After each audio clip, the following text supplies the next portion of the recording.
welcome back to the Exotic Pet Collective. My name is Richard, and we've got a very interesting guest today, all the way from the United Kingdom. I want to give a quick shout out to the sponsor of today's video, Zilla Footwear. Zilla Footwear provides cool, creative shoes for lovers of exotic pets. All their high and low top shoes are made from full canvas, double-sided print with rounded toe construction and lace-up closure for a snug fit. Inside is a layer of soft textile lining with lightweight construction for maximum comfort and a high-quality EVA outsole for traction and exceptional durability. Now, they sent me a pair of their Tarantula high-top shoes in black, and I really love wearing them. But they also have a lot of different patterns, from frogs to snakes, geckos to turtles, and all kinds of other reptiles and exotic pets. So use the affiliate link in the description and pinned comment under this video and get yourself a pair. There is also free shipping for all orders over $120, and they ship worldwide. So it doesn't matter where you are in the world, you can get yourself a pair of these unique and comfortable sneakers. This is Fiona from the Spare Room. Say hello, everyone. Hey. Thank you so much for coming on the podcast. It was actually, I think I made a post on Instagram asking people, who would you like to see on the podcast? What guests would you be interested in hearing from? And there was an overwhelming demand for the Spare Room. I kept seeing you tagged over and over and over again. I was like, all right, well, I guess we're going to have to invite her on. It was cool, yeah. That was cool. What was that all about? Did you know those people, or was it just people just were really excited about your content? I think I knew some of them. I didn't know all of them though. It was really humbling. I was like, wow, this is so cool. Yeah. I thought it was pretty cool too. I was like, we definitely got to get her on. Or we. I refer to myself as we a lot, and it confuses people because they think I have this whole team. They'll leave a comment on a YouTube video or something like, you guys are doing just such a great job. I'm like, God, there's no one here. Why do you think that I have a team? And I'm like, well, I keep referring to myself as we. So, but yes. Yeah. So just for anybody listening that may not be completely familiar with who you are, can you just kind of introduce yourself? Tell us where you're from, what you do, all that fun stuff. Yeah, so I'm Fiona from the Spare Room. I started with tarantulas. I've gone into reptiles and exotics, but my passion in the hobby is education and getting rid of fear of tarantulas.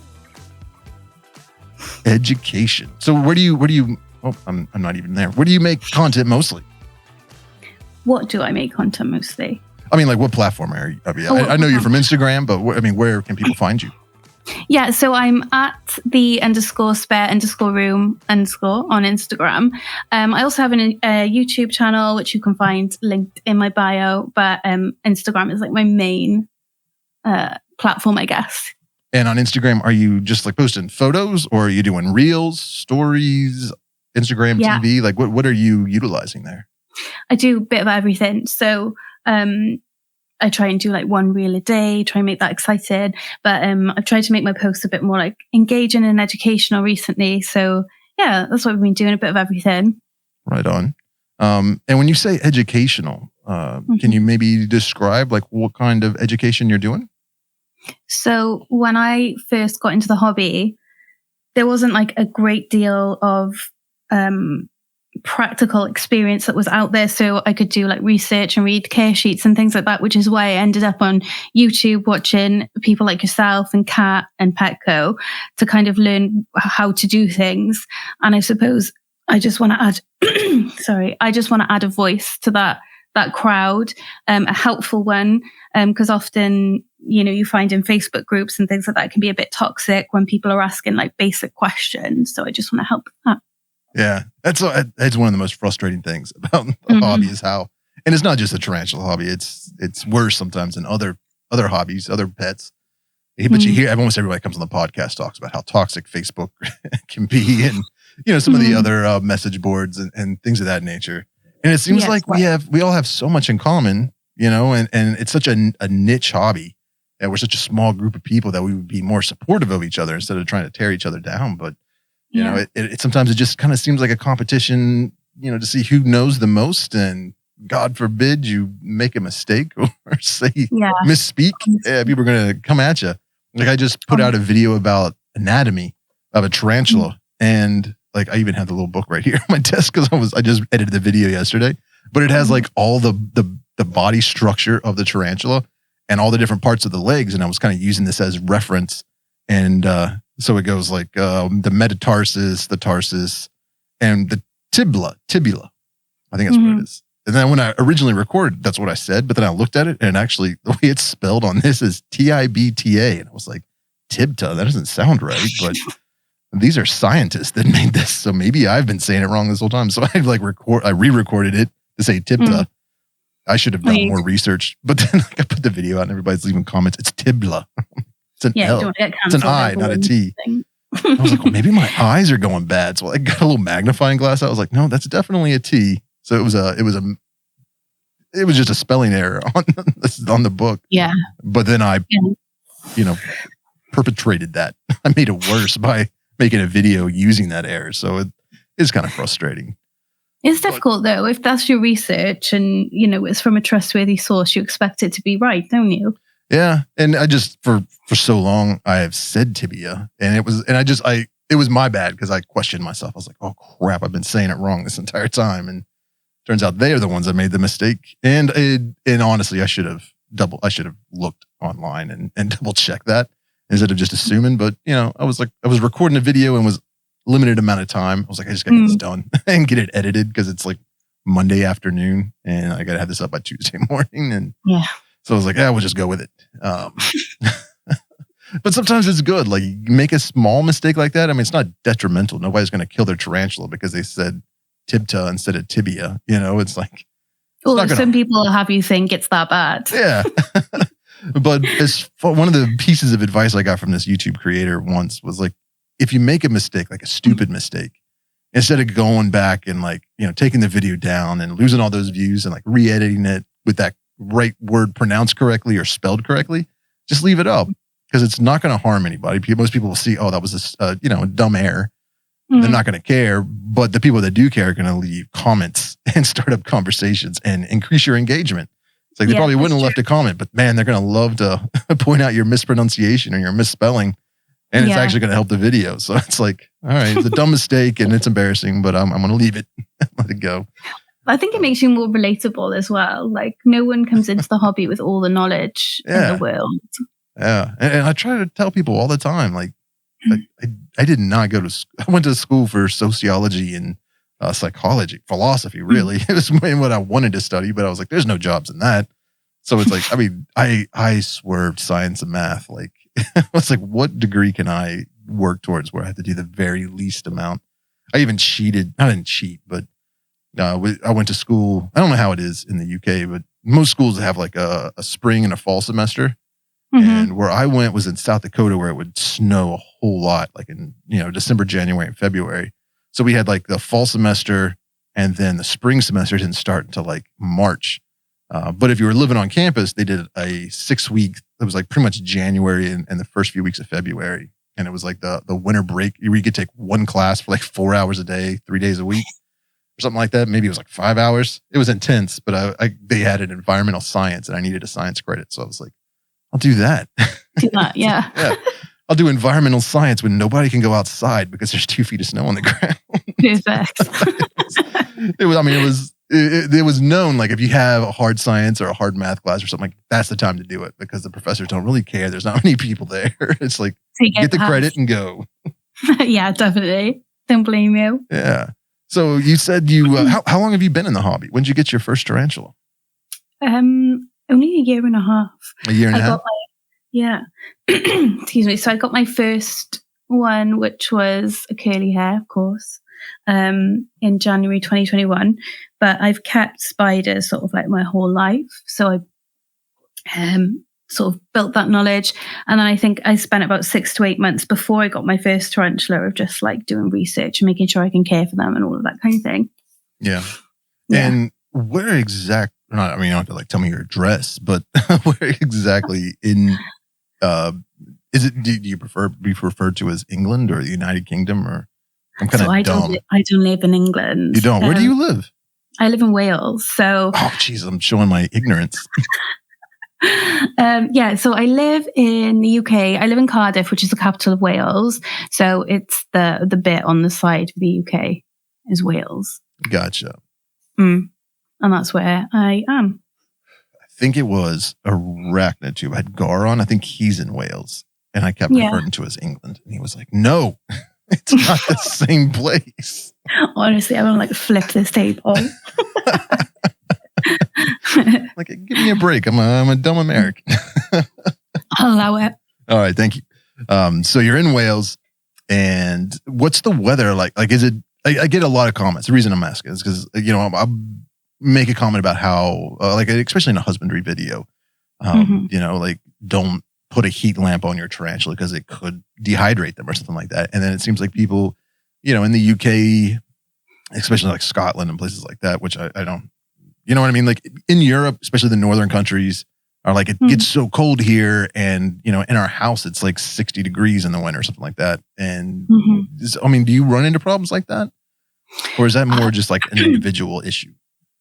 I don't, because I heat the whole room. So when I first got into the hobby, I did use heat mats and things like that. And I think I have nothing against it if they're on a thermostat and things like that, but I heat the whole room. And luckily I'm in sort of like a place that doesn't ever get freezing cold. I can understand why people do it up in like the northern parts of Scotland and things like that. But generally it's pretty normal. And in Wales, we're quite lucky. I can't do a conversion of temperature, but like a standard day here is like 16 degrees. Okay. I don't know what that is in American. It's 60, apparently. Yeah. So it's like a normal day here. Okay. Right on.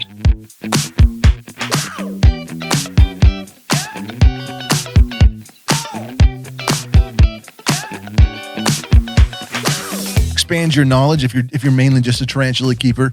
Kind of introduce yourself to some other types of very cool exotic pets out there. And a cool way to do that is actually with the sponsor of today's podcast. But who are they? That's who you're asking. It's our friends over at Arthropods Ambassadors. Now, if you're not familiar with Arthropod Ambassadors, you should be. I feel like I've talked about them a whole lot, and I'm going to continue talking about them because they're just really nice people.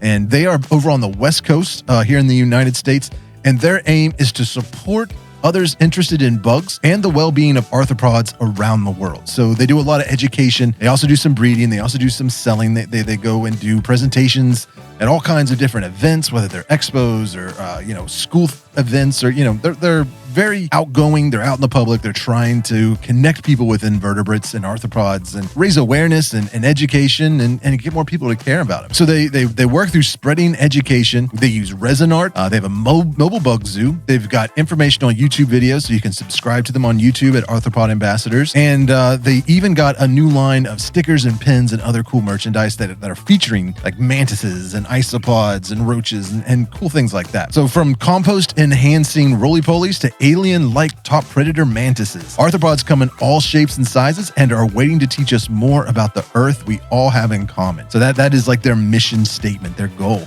So if you're looking for a mantis, a jumping spider, some isopods, roaches, assassin bugs, even some spiders, I think they had some tarantulas there for a little bit, just head over to arthropodambassadors.com, check out what species that they have available, and you can also find some really helpful care videos. Be sure to check out their YouTube channel. Now, you can also follow them on Instagram. They're posting some cool pictures up there. You can send them messages if you need to get in contact with them. They're on Facebook, so you can follow them on whatever social media platform that you're on. Just stay up to date with all their new content as well as any new species they may have available for sale. So, huge thank you to Arthropod Ambassadors for supporting the podcast here and just being overall generally really nice and helpful and cool people. So, they're supporting us. We should support them. Be sure to check out their website, arthropodambassadors.com. I will have all their social media and website linked down below in the description. If you're watching this on YouTube, if you're listening to it, check the show notes. I'll have links there as well. So thank you, Arthropod Ambassadors.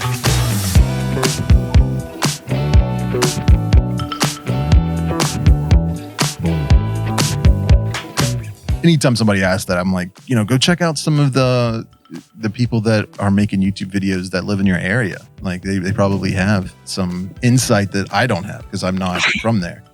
Yeah, makes sense. Yeah, like same if you lived in India and you're asking me how you should, what it's like. I can only tell you what I know, like what I do. Mm-hmm. I can't put myself in your position. I don't know what it's like living. I don't know what the environment is, I guess. Yeah. Yeah, no, I know what you mean. I get a lot of like questions about husbandry and things, especially for colder climates. And I feel bad giving advice on that because if it's wrong, I've got no practical experience and I don't want to give the wrong advice. It's one of the things I always try, and it reminds me of this movie with Al Pacino. What was it called? Oh, geez, I think it was it The Devil's Advocate? I think that's what it was. Keanu Reeves and Al Pacino. And one of his lines was like, he said like, the best vice is advice. And I was like, and that's something I've kind of internalized. Like giving people advice is it removes any accountability for them making their own decisions. Because it's like, well, I was just listening to what he told me to do. And it also removes like their ability to think for themselves. But it's like, it's kind of a cop out for me, because I know a lot of times people give advice they don't take themselves. It's like, well, this is what you should do. Yeah. It's not what I do, but I'm telling you, this is what you should do. So that's why like I always try to I'm going to share my experience, and then you can take what applies, to your situation if you want. But I'm not going to tell you what to do. I just tell you what I do, and it's a lot better that way. I think people assume that once you've got like a nice little following on some platform that you are like the center of all knowledge. And I say to people all the time, like, I just have no experience with this. I can't give you any advice. And it's like, they're shocked. I'm like, yeah. Okay. Yeah, I know what you mean. Like people ask me a lot, some new species comes out. It's not even in the United States yet. It's just over there in Europe. And people are like, can you do a husbandry video on this? I'm like, no, I've never kept that species.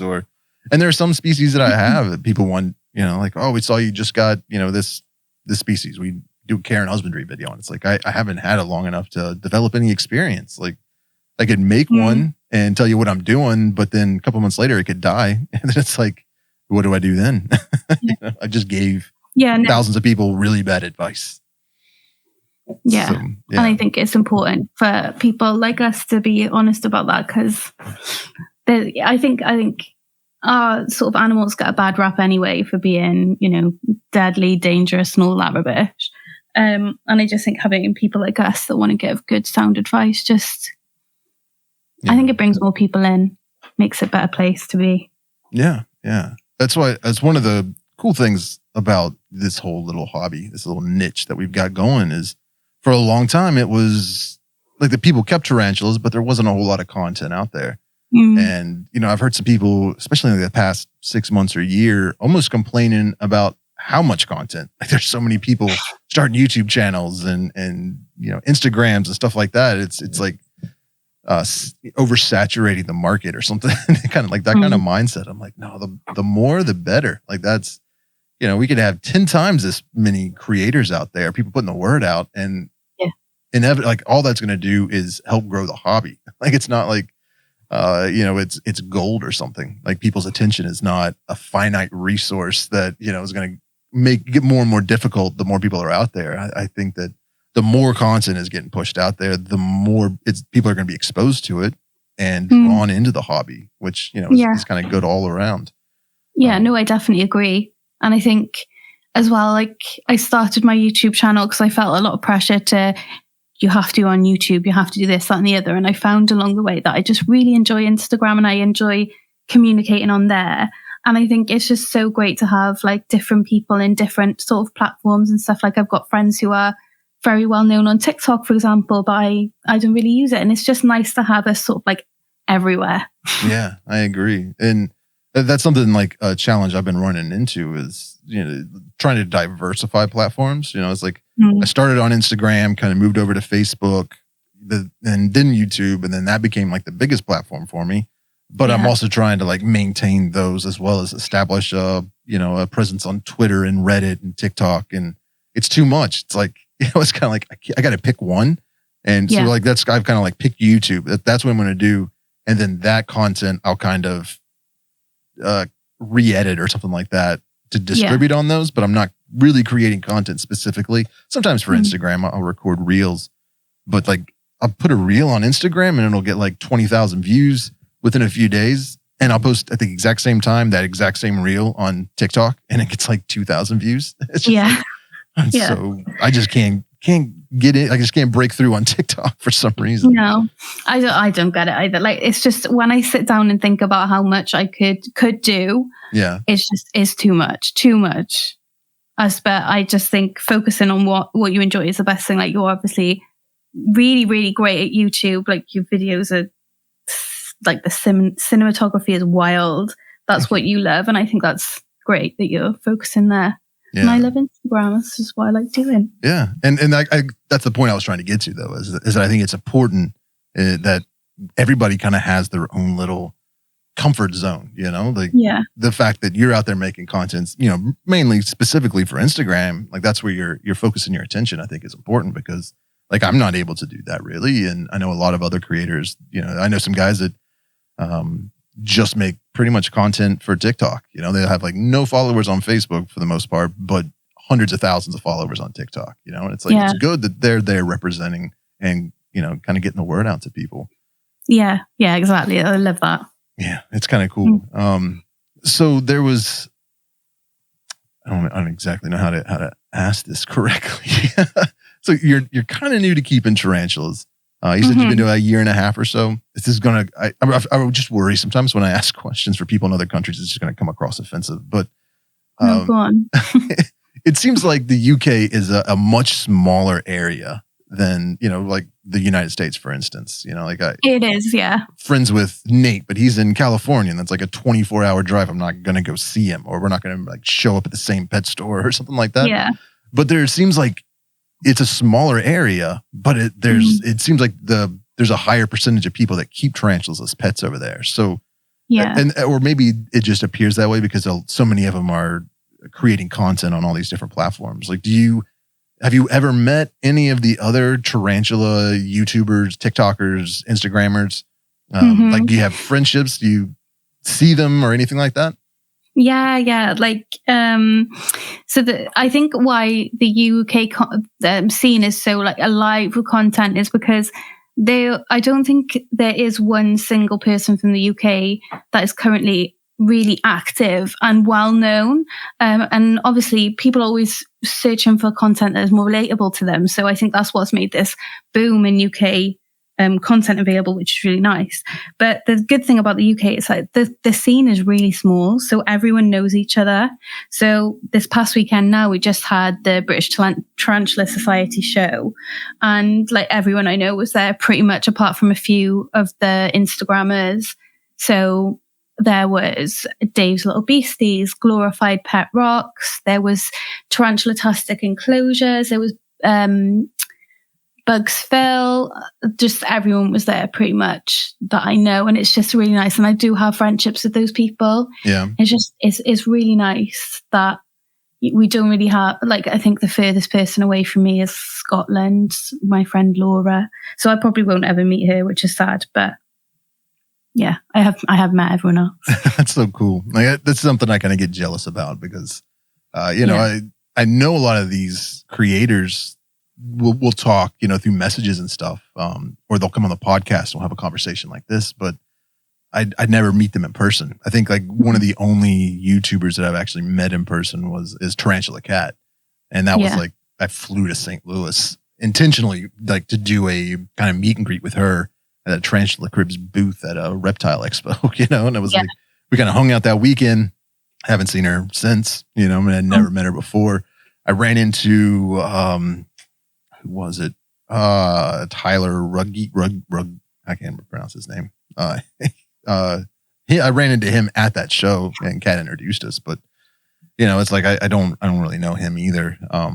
So like when I'm watching like Pet Rock and Roll or Arachnotube or Mr. Grindlers or any of those people out there, and I see what they're posting. It's like they go to a tarantula or some kind of like entomology show or like the BTS or something. And it's just like photo after photo after photo of like, look who I ran into. Look where I'm like, oh, I wish I could do that. I go to a reptile show around here and not only do I not see anybody, but nobody knows who I am. So it's like, yeah, I bet that's weird having such a big online presence. Mr. Grindler, Jaden, he's a legend. He's so funny. But he's actually who got me to take my photography more seriously. Oh yeah. So I think a lot of him. He's a good guy. Yeah. I'm gonna have to get him on the podcast. We've talked about it a few times, and for whatever reason, it always falls through, and it's usually my fault. Like I'll be like, yeah, we'll do it next month, and then I don't record podcasts for like 3 months for one reason or another. No, he's fun. He's good. I like him a lot. I do want to compliment you. I mean, you've got studio headphones on. You've got a podcast mic. Like you're set up professionally. Do you do podcasting yourself?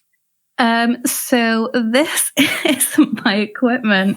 I can't take credit for it because we were coming on this today. I was like, right, I've got to pull out the big guns. So me and my friend Rich, we are trying to sort of produce music together at the moment. So I've kind of commandeered his studio. Oh, nice. But I can pretend it's mine. Okay. Well, you sound great. You look great, like very professional. And I really appreciate that because I a lot of times record podcasts and people just have like, their laptop with like a very low resolution camera and no headphones, no mic. And it sounds like I'm talking to them into a tin can or something. It's like, it's very no, I had to make an effort. Yeah. I really appreciate it. I think it sounds really good. Totally off topic, but I just wanted to say thank you for doing that. You're welcome. But yeah, so it's as I was kind of like looking through your Instagram and stuff like that and thinking about how cool it is, kind of being around so many other creators. It must make it a lot easier to do like collab videos and stuff like that, kind of create content with other people. But beyond that, do you do collaborations as far as like keeping, does it make it easier? Like, to find a tarantula species that you want or to get, you know somebody that's breeding and produces an egg sac so you can get your tarantulas from that person, or do you kind of like stay out of that? No, I do a lot of breeding myself. So, and I know other people that do breeding too. So it's like having a big network of people looking out. So if at the moment, for example, I need a Peligardie mature male. So I've got like a bunch of people looking for one. But I'd always prefer to breed with my friends. So if I ever need something or I know they need something, they're who I'll go to first. But because the UK is so small, it's like really intimate community. So you kind of trust each other. Now, why do you think there's so many people that keep tarantulas?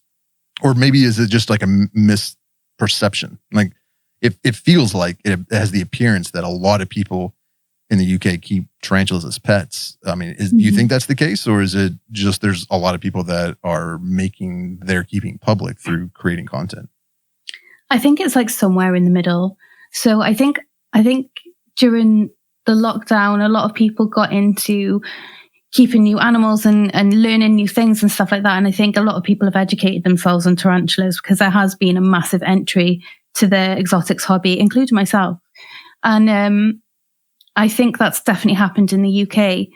And because there's been more people doing more education on it, and making more content and making it fun. And there's a podcast I listen to and they call it edutainment. So it's like educational entertainment.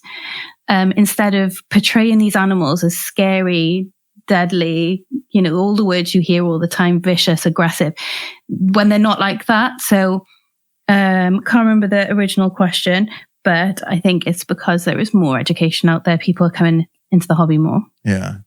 Yeah, because I know that here in the United States, it seems like a lot of the imports we get are from Europe, so it feels like in Europe in general, there's a lot more established kind of breeders and exporters, importers, all that kind of stuff, businesses.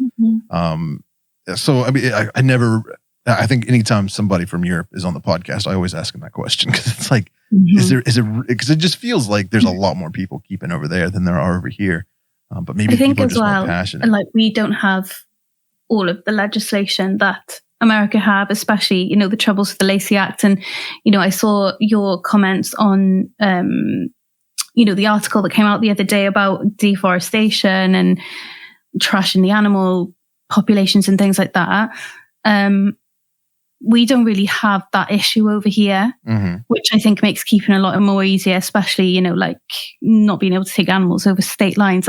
We don't have that issue. So it makes breeding way easier, and buy-in as well. So, it's a bummer for you guys, but kind of helps us out, yes. Yeah. And it's one of those like, there's two sides to the coin, and it's hard to like be 100% against it because, you do have a passion for these animals, whether they're tarantulas or snakes or, geckos or whatever. It's like you enjoy keeping them and you want to be able to continue to do that, but you also want them to be able to thrive in the wild. And it's like, I don't want to contribute to their declining numbers, but there's also that reality that probably the most destructive force to their numbers in the wild isn't so much poaching as it is destruction of habitat.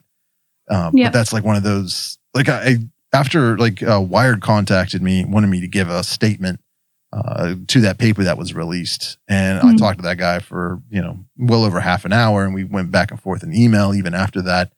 And just a small section of what we discussed actually made it into the article. But it did kind of open my eyes a little bit to what the other side is thinking and why they're saying what they're saying. And in an attempt to kind of try to do something good, I started reaching out. Like I reached out to everybody that was an author on that paper, and then a whole bunch of other people that I've known or met over the years or just heard about over the years that are arachnologists or biologists or naturalists or field researchers or whatever, trying to well, how can the pet hobby, how can keepers, not even like breeders or anything, but people that keep tarantulas because they're passionate about them, how can they help in conservation efforts? And it was kind of heartbreaking that 99% of the people were like, there's really nothing you can do, because the organizations that are established, that are actively trying to preserve these tarantulas in the wild, or, arachnids in general, or inverts, or, or even just people that are trying to conserve the environment in which they are, not necessarily to protect the tarantulas, but just to protect everything that's living in that jungle or forest or whatever, want absolutely nothing to do with anybody that keeps them as pets. So it's like there's like this prejudice. It's like, we want help, we want donations, we want support, but not from you people, because you people are the problem. So it's like this weird kind of like disconnect. And I was like, well, that's heartbreaking. That is really sad. Yeah. It's sad that sort of the more conscious keepers are almost tarred with this brush of people that see their animals as like a collection. They're not actual animals that you care and love and watch grow. I'm sure me and you would be happier helping out conservation efforts and things like that.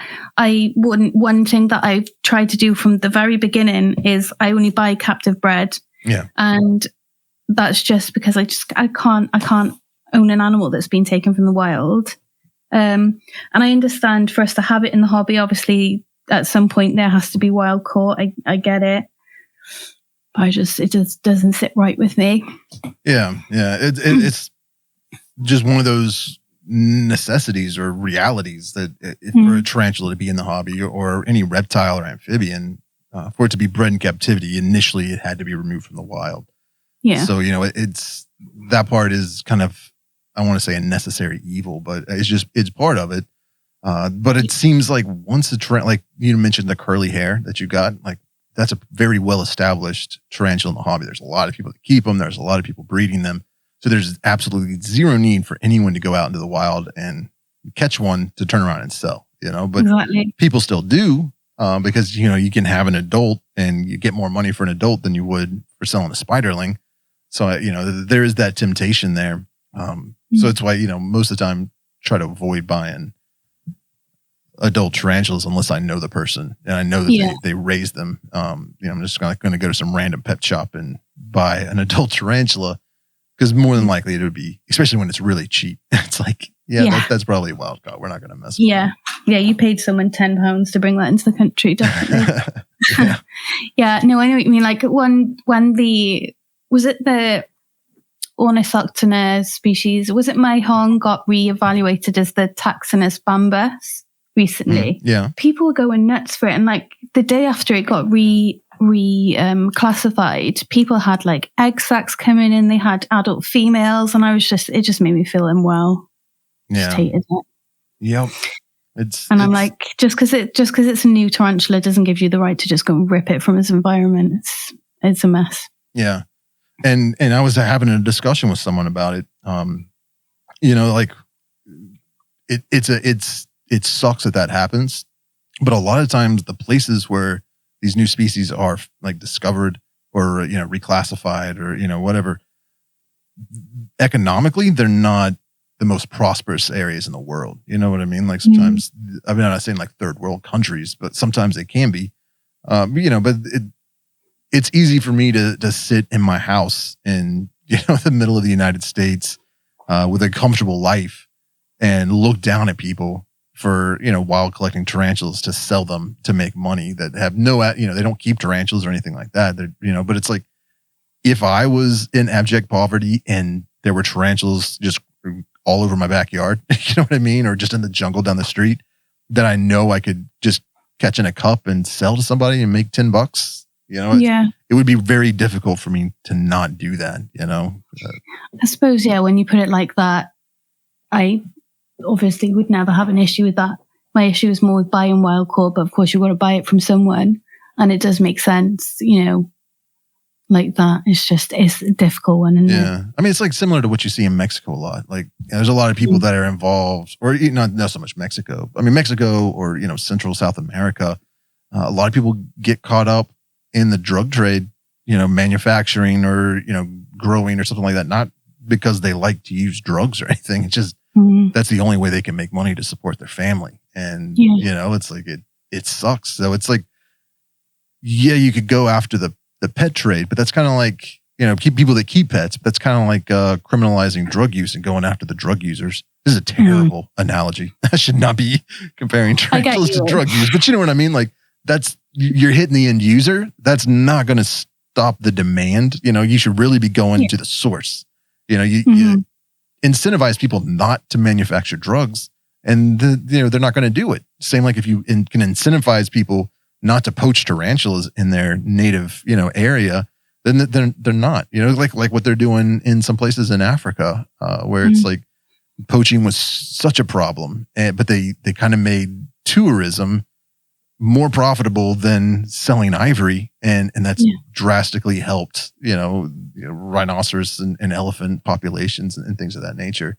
So, I mean, I don't know how you could do tarantula tourism, but in general, if there was some way to make it more profitable to preserve the wildlife in that area, or somehow interject some kind of money-making business for the people that live there, so they wouldn't have to turn to wild collecting and smuggling and all that stuff. But I do get that. I lived in Uganda for a little while, and there's a lot of, it's controversial how I say it, Tarantulas. Oh, geez. There's a lot of them in the area where I was. Yeah. Because I was on the border of Tanzania. And there was a lot of poaching, but like you said, it was a necessity. But it's a difficult one. When you have other options, you have other options, and if you don't, you don't. Yeah. It's one of the, like, we're not going to fix it on this podcast, but I think it's an interesting conversation to have, because it's not as one-dimensional as sometimes it gets painted. It's not, people that keep snakes are destroying the habitat, or are decimating their wild population. It's like, yes, but there's also people that are killing snakes because they're scared of them, or spiders because they're scared of them. There are people that are collecting them for financial purposes because they have no other options to make money to feed their family.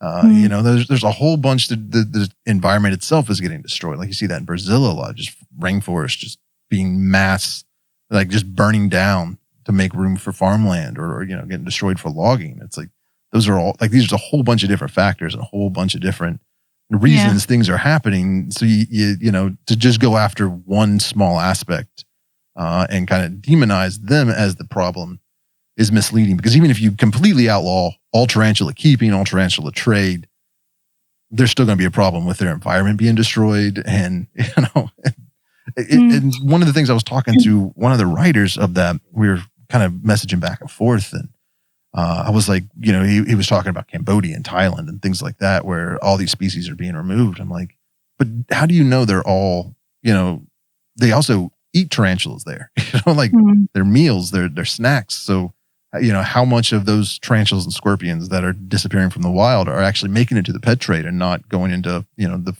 food industry, or, and like, I don't know anything about, never been to those countries. I am very I'm not an expert in that. So like, it was just kind of a question, and it's something that wasn't addressed, or it rarely gets addressed. And I'm not saying that they shouldn't eat them. I mean, people can eat whatever they want in their country. I'm not like criticizing their customs or culture or anything like that. I just think that it should be part of the conversation as well. That's all. That's pretty much all I was trying to say. But yeah. But I don't know how to really transition from that, because that's like, I want to talk about it. I want to raise awareness, but I also I'm not an expert in that field. So it's kind of hard to, intelligently talk about some of these things. It is difficult, and it's controversial as well. And sometimes it's quite hard to put across your opinion without upsetting someone. Oh yeah. But no, like I know a couple months ago, there was a problem. I don't know if you guys had it over in America, but there was a guy who kept sending a video around the UK community. And it was just basically like this big barrel of Cyriopagabus lividus, so cobalt blues, and they were all alive. And the guy was just picking up handfuls and just like throwing them into oil. And like you said, like, yes, they are food out there, and I don't judge anyone's food choices because I eat meat.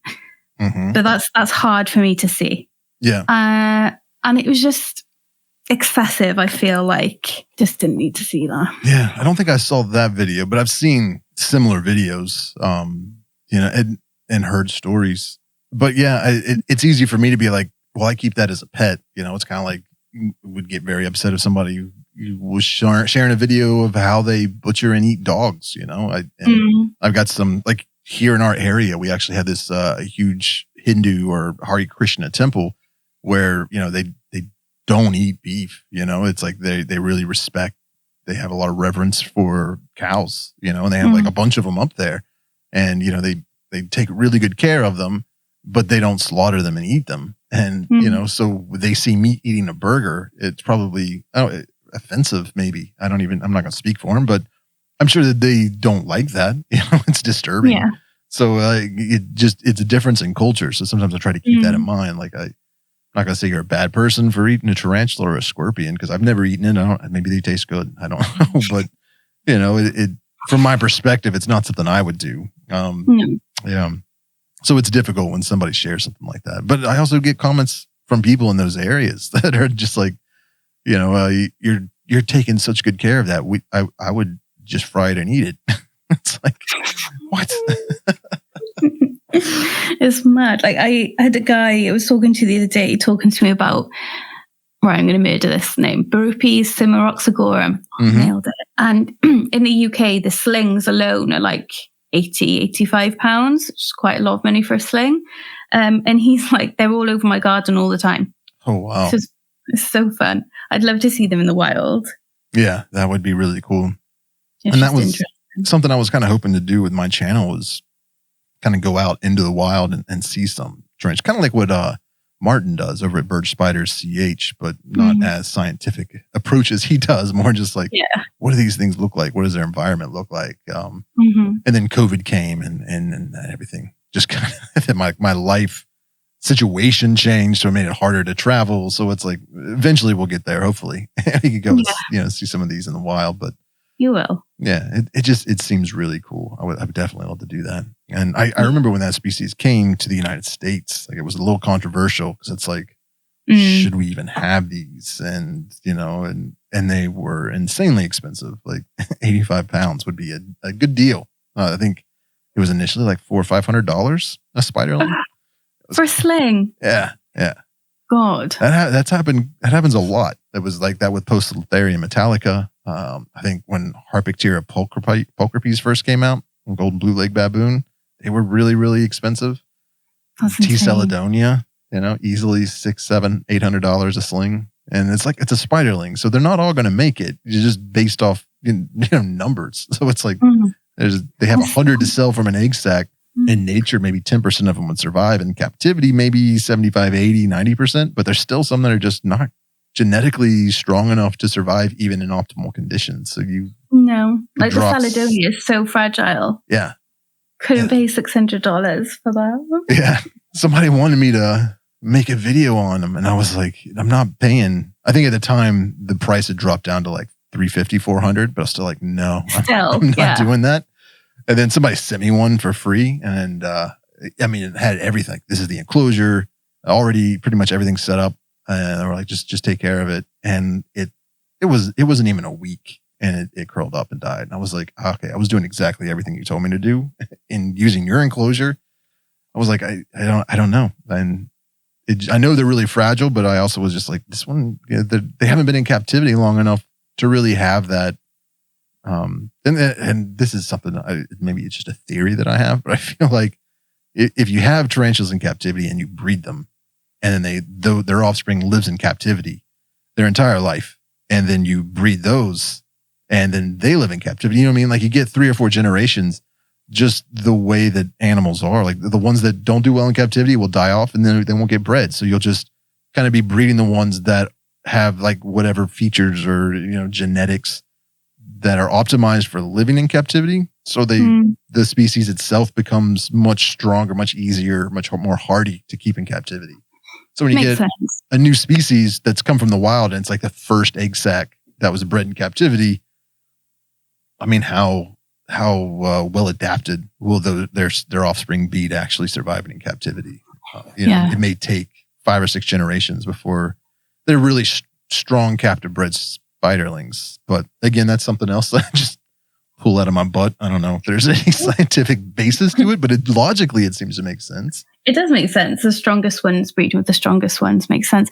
But yeah, no, I had a Caledonia sent to me as well, and I got it. I remember getting it through a molt, and I was so excited. I was like, yes, and then it died a week later. And again, same as you, it had everything it needed. Yeah, the husbandry was in theory perfect, but it just died. Yeah. And it's like most of my tarantulas, I give them space. I take care of their basic needs, make sure they're fed, they got water and stuff like that. But I don't want to stress them out. And I know, in my experience, at least most of my tarantulas, the less I interact with them, the better they're doing. Like the less stressed they are, the more they're out in the open. So like I try not to be like a helicopter parent when it comes to that. But with the T. Caledonia, I was like checking on it every day, sometimes twice a day, making sure it was eating, and then it had it made its own little trap door. It had a little hollowed out part in the cork bark. I was like, it's doing really well, but it was just so freaking tiny. It's like this. Yeah. So it's like, it was heartbreaking, but I was glad I didn't buy it. I was like, man, if I had spent $500. I know it sounds bad, but when mine died, I was a bit like, okay. Yeah. And I feel sorry for people that, that they'll post, oh, I'm so excited, I just got this spiderling. And then like 2 weeks later, a month later, oh, it died. It's like, I'm so sorry. Because I know that was an expensive loss. And and a lot of times you didn't do anything wrong. It's just, just for whatever reason, it didn't survive. But some of my friends have just got into keeping inverts. They've come over from the snake community. And I said to them, like, before you get into inverts, you have to be prepared that sometimes they just die. And it's really horrible. But they do, sometimes they just are fragile beings, and they will just die sometimes, and it's just annoying. Yeah. It's one of the hazards of the hobby, I think, isn't it? Yeah. And in a lot of species, I wouldn't even say they're fragile, like Grammostola pokerbees or, pretty much any Faunopelma or Brachypelma species, like they're pretty hardy, tarantulas. But even at that, they're like just, I don't remember who it was I was talking to or I was listening to, but they were talking about, I think I was listening to the Amphibicast podcast, and they were talking about dart frogs or maybe red-eyed tree frogs in the wild. Mm-hmm.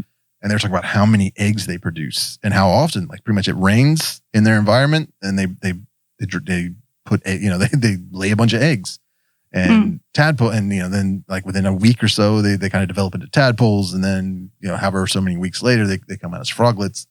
But the reason they produce so many eggs is because like 80 to 90% of them would get eaten in the wild.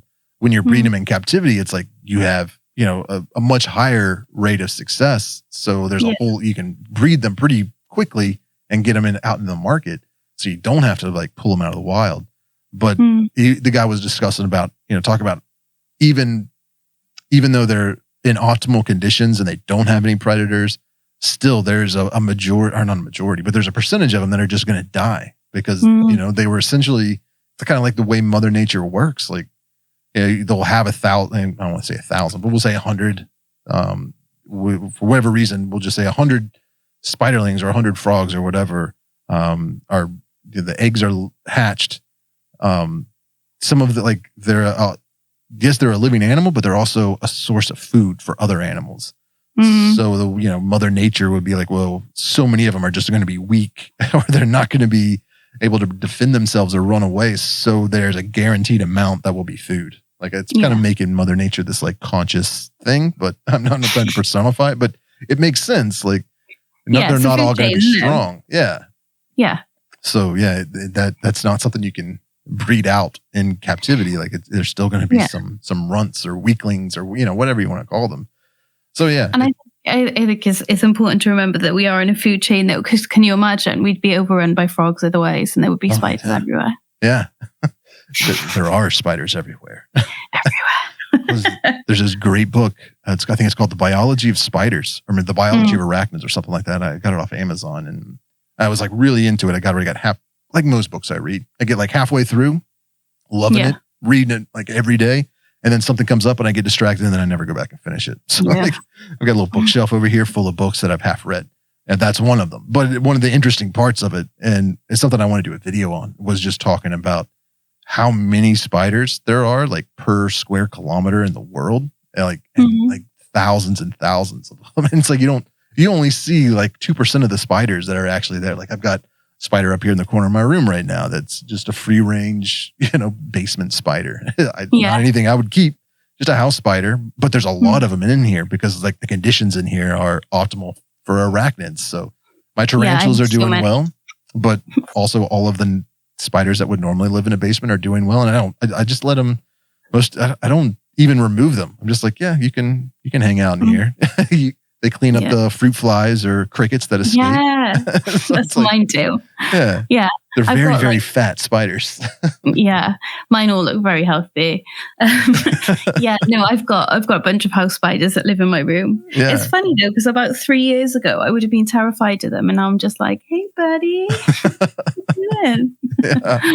And sometimes they'll even like move in. Like there's a couple spiders living in one of my big snake enclosures behind me. It's like, you're not going to bother the snake. And so we'll just let you do your thing. Kind of help keep everything clean. I'll tell you what though, this week I've been catching jumping spiders everywhere. So, I've been breeding jumping spiders and the first sack failed.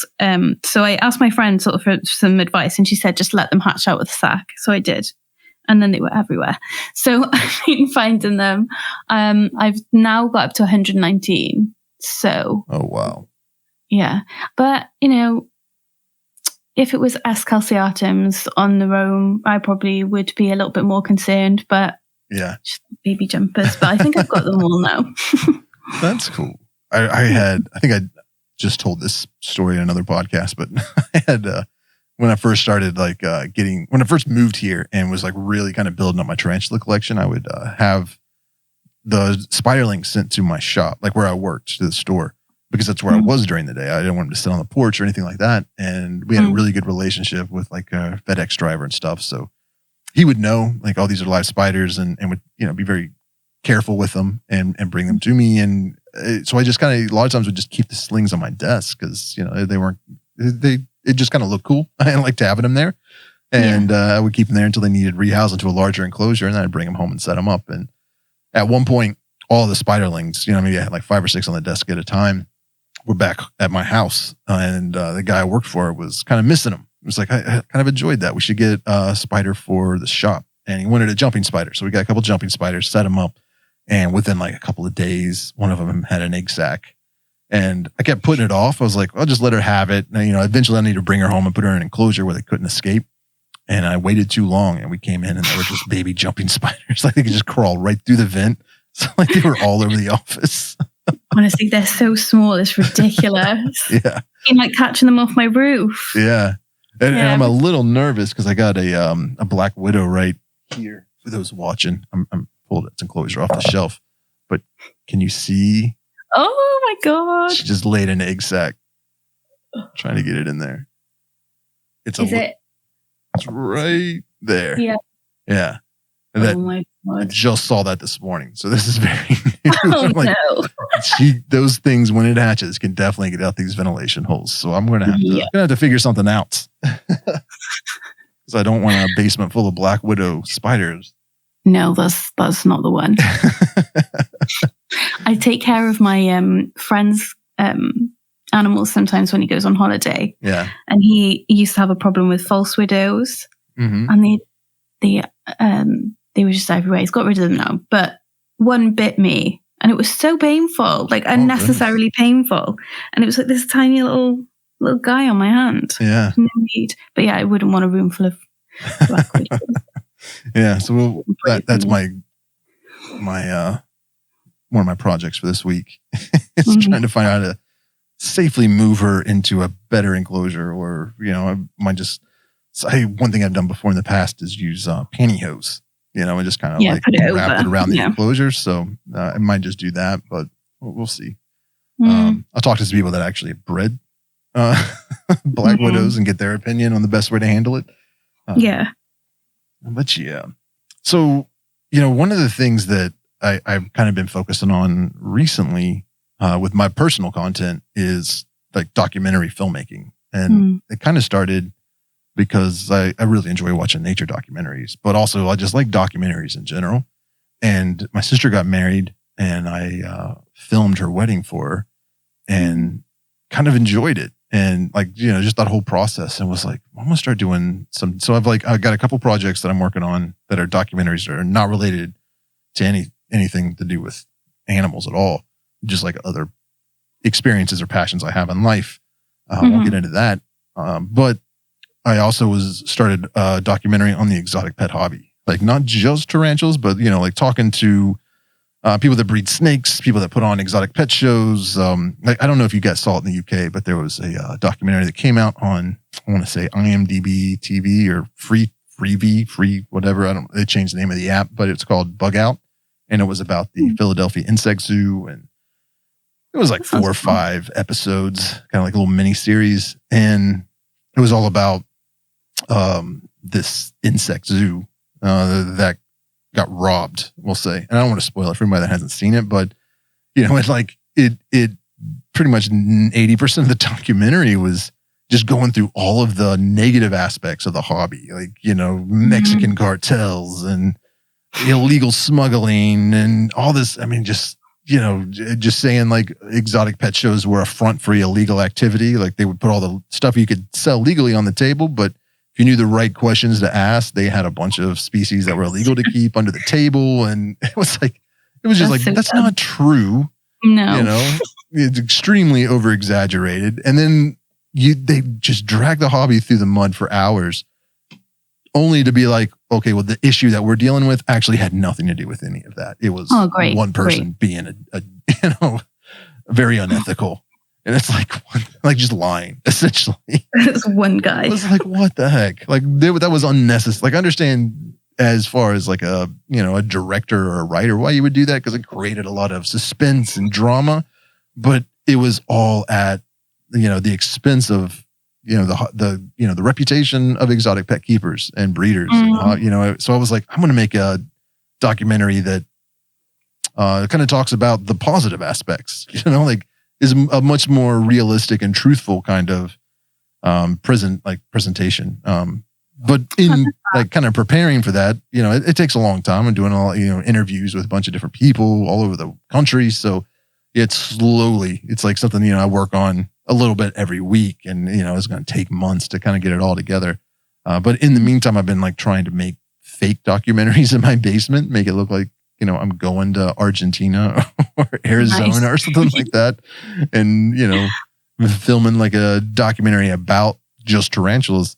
But I bring this up because when people were like, hey, you should get the spare room on your podcast, I was checking out all your content and been following you since. And I saw you made a post that you were in a documentary.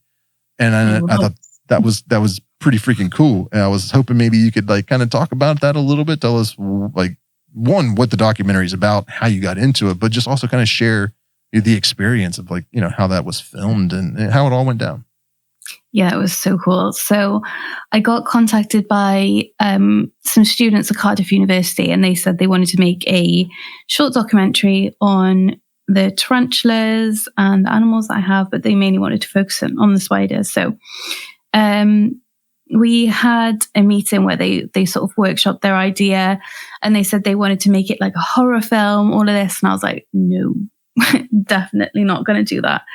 So so then we agreed sort of we'd start off with it being like a little bit creepy, but by the end you sort of learn that they're not these big scary animals and that kind of thing. But yeah, it was so cool. Like, they came in with all this super professional equipment. It wasn't just me at home with my camera and my ring light, and all the sound equipment, and there was like 4 or 5 of them, and they were amazing. And then they put it all together, and it was just, when I watched it, I just had this massive smile on my face, because it's just so cool to see someone want to put a spotlight on something that you love so much. It was just lovely. Yeah. So where is the documentary available for people to see yet? Has it been officially released?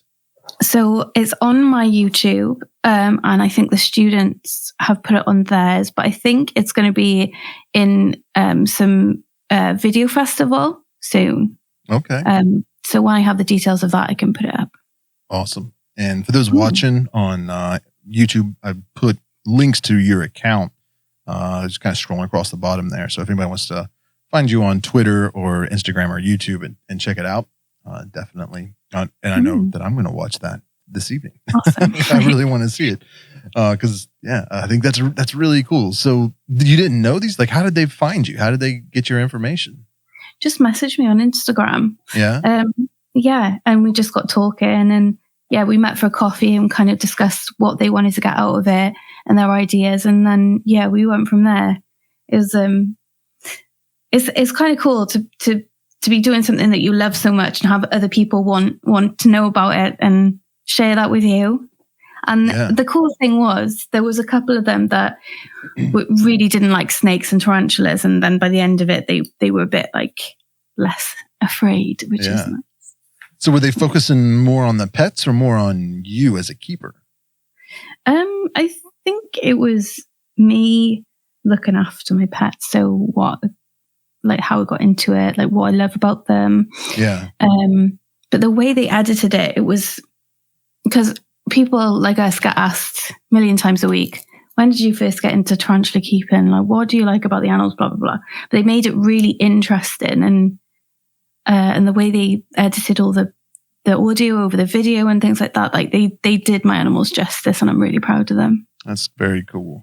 Yeah, that's one of the things I'm always nervous anytime somebody reaches out to me from mainstream media or something like that, because it's like, you're being nice to me to my face, but I have seen time and time again that, you talk to these people and then you spin it and kind of take words out of context and things like that and kind of villainize stuff. Like,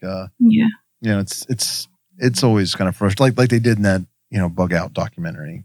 I'm sure. Yeah. I'm sorry. Yeah. Bad at this. Yeah. So, I kind of made it like clear from the beginning that I didn't like, if they wanted to find someone who was willing to make their animals look scary and like this horror movie that they wanted to do, like they'd really found the wrong creator. So, so they were really good at that. And, we kind of worked together on how in their head we could make that exciting. And yeah, they went for it, and they did really well. I'm just really happy with it. Yeah. That's very cool. Yeah, I've had Fox here. I don't know what I guess it's just 20th Century Fox. I don't know if that's still what it is, but pretty much you just say like, we're a casting director with Fox Networks, and I've done a few auditions for them for just different shows that they're putting on, and that's always that's usually the initial route they want to take, is like making the spiders or snakes look scary and dangerous. And that's always like right off the bat, I'm like, no, these aren't deadly. They're not scary. They're not violent. Like, if that's the angle you're wanting, I am not the guy for you, because I'm an advocate for what great pets they make, and how easy they are to take care of and how docile they could be. Like, it's not like I'm not. You can't use me to try and scare people. No, I could never do that. Yeah. No. But it just kind of seems that's the way people want to go. Like that's almost like the lazy, like, well, this is an easy route to take because people already have this ingrained fear. But it's not as interesting. Yeah, definitely. One of the things I said to them was like day-to-day keeping of tarantulas is boring if you're not one of those people that like wants to put them on your head or have them crawl out of your mouth, over your face, whatever. I said like, but we can make it exciting for sure, but it's not going to be tarantulas biting my leg, waking me up in the night. Like there was one shot they wanted to do with it walking across my pillow in my bed. And I was like, well, there's a number of reasons we're not going to do that. But I don't want hairs in my eyes when I go to sleep. But also, I was like, I don't want to encourage that view that it's really funny as someone who keeps tarantulas that if a spider did escape, it wouldn't be crawling across my bed. It'd be hiding and staying very still. And it's just funny to me that that's how people view them. Yeah. Like they would jump on you. Like, wouldn't. Right. Yeah, I know just from what I do, like inevitably, and I always try to avoid it just because I don't enjoy having those. It's not even that I don't enjoy having the conversation. I just don't enjoy having any small talk with anyone, especially when it's the same topic over and over again. Yeah, that just inevitable when someone's like, "Well, what do you do?" And I'm like, "Well, I pretty much create content. I photograph and film tarantulas and try to make like educational and entertaining content about them." And and so then like, but as soon as I say that, I know like the next 10 questions they're going to ask, and then they're going to be stupid questions and it's just like, I don't even want to go down this road. Like I'll just say I'm in photography and videography and just leave it at that. Because it's you tell people you've got 100 tarantulas, at least the people that I've told, one of the common things is like, it's like they think they just roam free in the basement. Like you open the door in the basement, there's just 100 tarantulas just walking around. It's like they're just vibing, yeah. Why would you think that that's the case? Like, yeah, I had a similar thing recently. Someone asked me if they were all in one enclosure. Yeah. No. So I've got like a little folder on my phone of like pictures of enclosures, pictures of the basement from a wide angle, pictures of tarantulas. So whenever it inevitably comes up and they are asking those questions, I can just like pull it up and be like, well, just look. Like, this is what it looks like. This is what they do. Like watch my YouTube channel if you want more information. Like, yeah, that's why I make those videos so I don't have to answer these questions 100 times. Oh my God, no, I know. I've just made a highlight now on how to sex a tarantula for that exact reason. There's only so many times I can tell someone how to sex a tarantula before I just want to throw my phone across the room. Yeah. I know that feeling. That's probably still one of the most, anytime I ask for video ideas, how to sex tarantulas, I'm like I could do that, but I'm not an expert. Like, I don't like breeding. Like, that's not the part of the hobby I enjoy the most. So my experience is nowhere near as good as, the dozens or hundreds of other creators out there that do that. And they've all made videos and posts and, photograph. It's like, there's so much content out there about how to sex a tarantula. Like, the best I could do is essentially just steal their content. Like, just copy everything they did and then just do it in my own, voice. It's like, I don't want to do that. Yeah, no, I know what you mean. And I've found this like weird niche for being like pretty much always spot on. I can tell ventrally whether a tarantula is a male or female. I'm getting quite good at it. But trying to explain that to someone is just impossible. So yeah, I've made this highlight now and I just direct everyone very calmly. Yeah. To that. That's the way to do it. That's what people were asking. That's like my first video I ever made. That's what started that whole YouTube journey is. I kept posting pictures of my tarantulas. People are like, where'd you get that enclosure? And I'm like, oh, I made it myself from, a storage container I got from the Container Store. And they're like, well, how did you build that?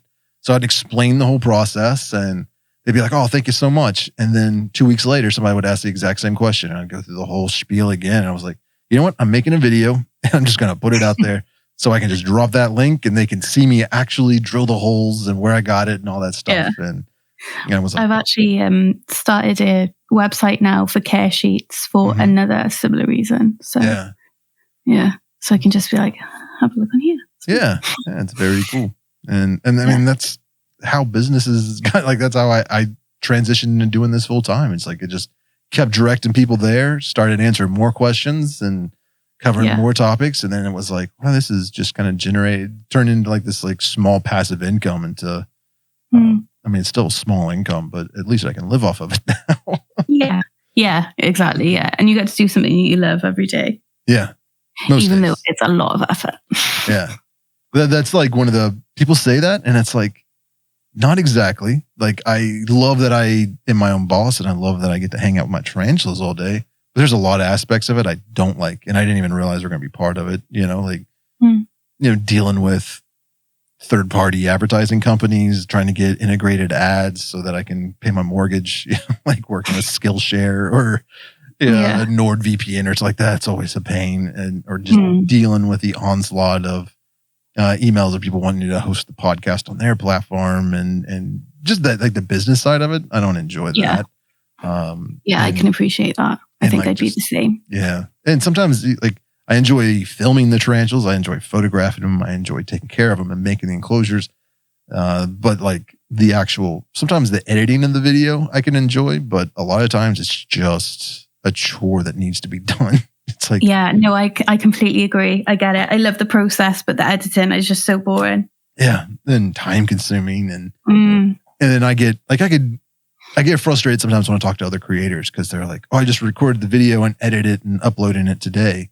And that's like within the span of 5 hours or, sometimes less. And I'm like, I wish I could do that. But there's something in my brain that's like, I can't just film it with my phone and chop it together and put it out there within an hour. Like, my brain is like, I got to slow the speed and sync it with music and color grade all the footage and all this stuff that nobody probably even notices. But it's like, in my mind, I'm like, I got to do that because somebody might watch this in 20 years and I want it to still look good. People do notice that for sure. With you. Well, you do apparently. So thank you. I'm going to speak on behalf of everyone on earth when I say it.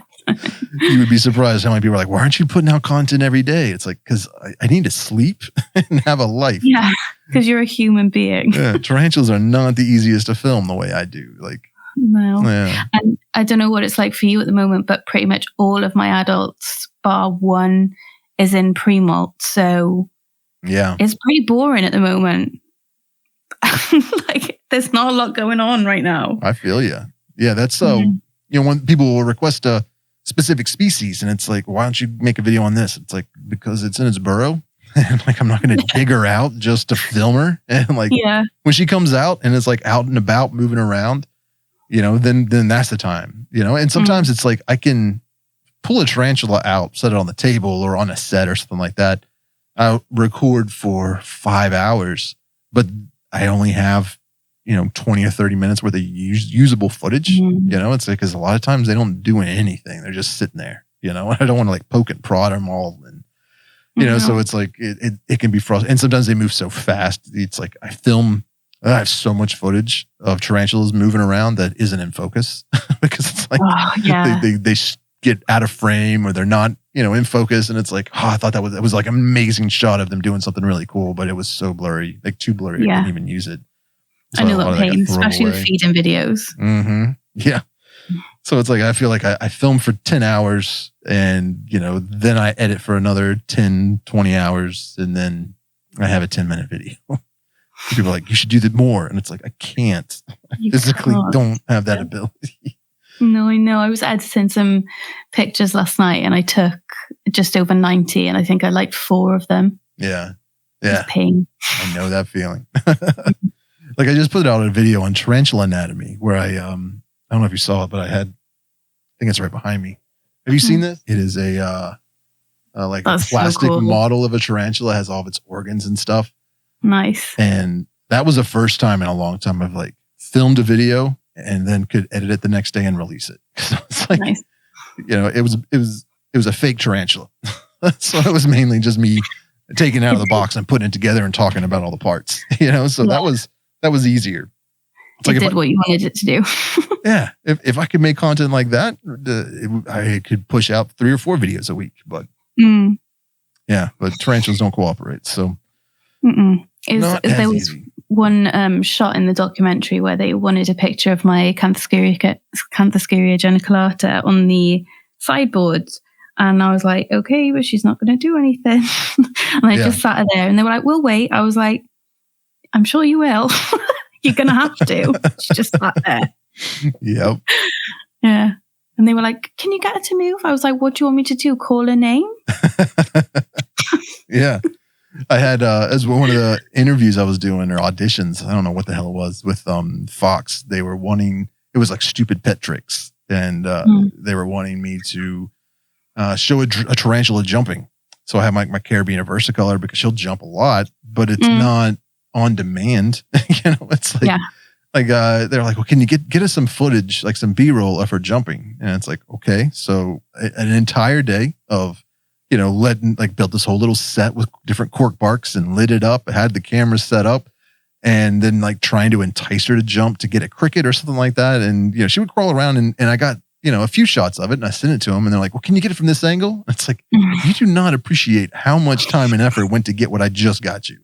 And you're not paying me for this yet. This is like, you're trying to put together a show that hasn't even been greenlit by the producers yet. So I could do all of this for free and then the show not even get made, or even if the show gets made, I might not even get on it. So it's like, no, it's not worth it for me. Sorry. No.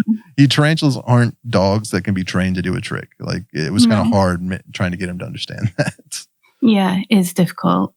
There was a creator who I think has left the scene now, and she was convinced that she had trained her OBT to walk all over her hand. She basically would like let it crawl out of a tiny hole in her hand, and like it bit her in the end. But she was convinced that she had trained it, and it was just wild. It made me angry because she's going to hurt herself, which she did.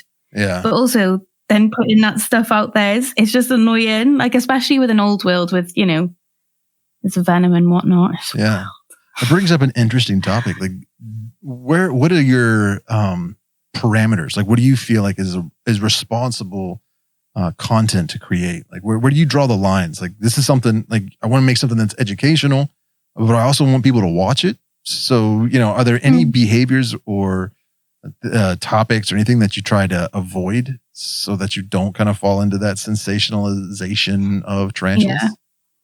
So I've edited videos before that I thought, oh God, like, not that they're boring, just they're not as exciting as they could be. And you fall into that trap of thinking like, well, do I give the tarantula like a little poke just to get it like wound up? But like, obviously I'll let that out and stuff. And then you think, that's not really what I want to do or who I want to be and that kind of thing. And I think that's why I fell out of love with YouTube a bit, because I couldn't, and it's not to say that every person on YouTube is sensationalist. That's not what I'm saying at all. But I found that I couldn't create the content that I wanted to while still maintaining myself as the keeper I wanted to be. I can't word it properly without making me sound like I'm up myself. I'm not.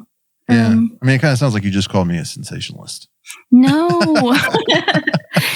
I've wanted to do, for a while, I've wanted to do a YouTube video on how to pinch grab your tarantula, because there is benefits to it. You can check its health, you can move them, things like that.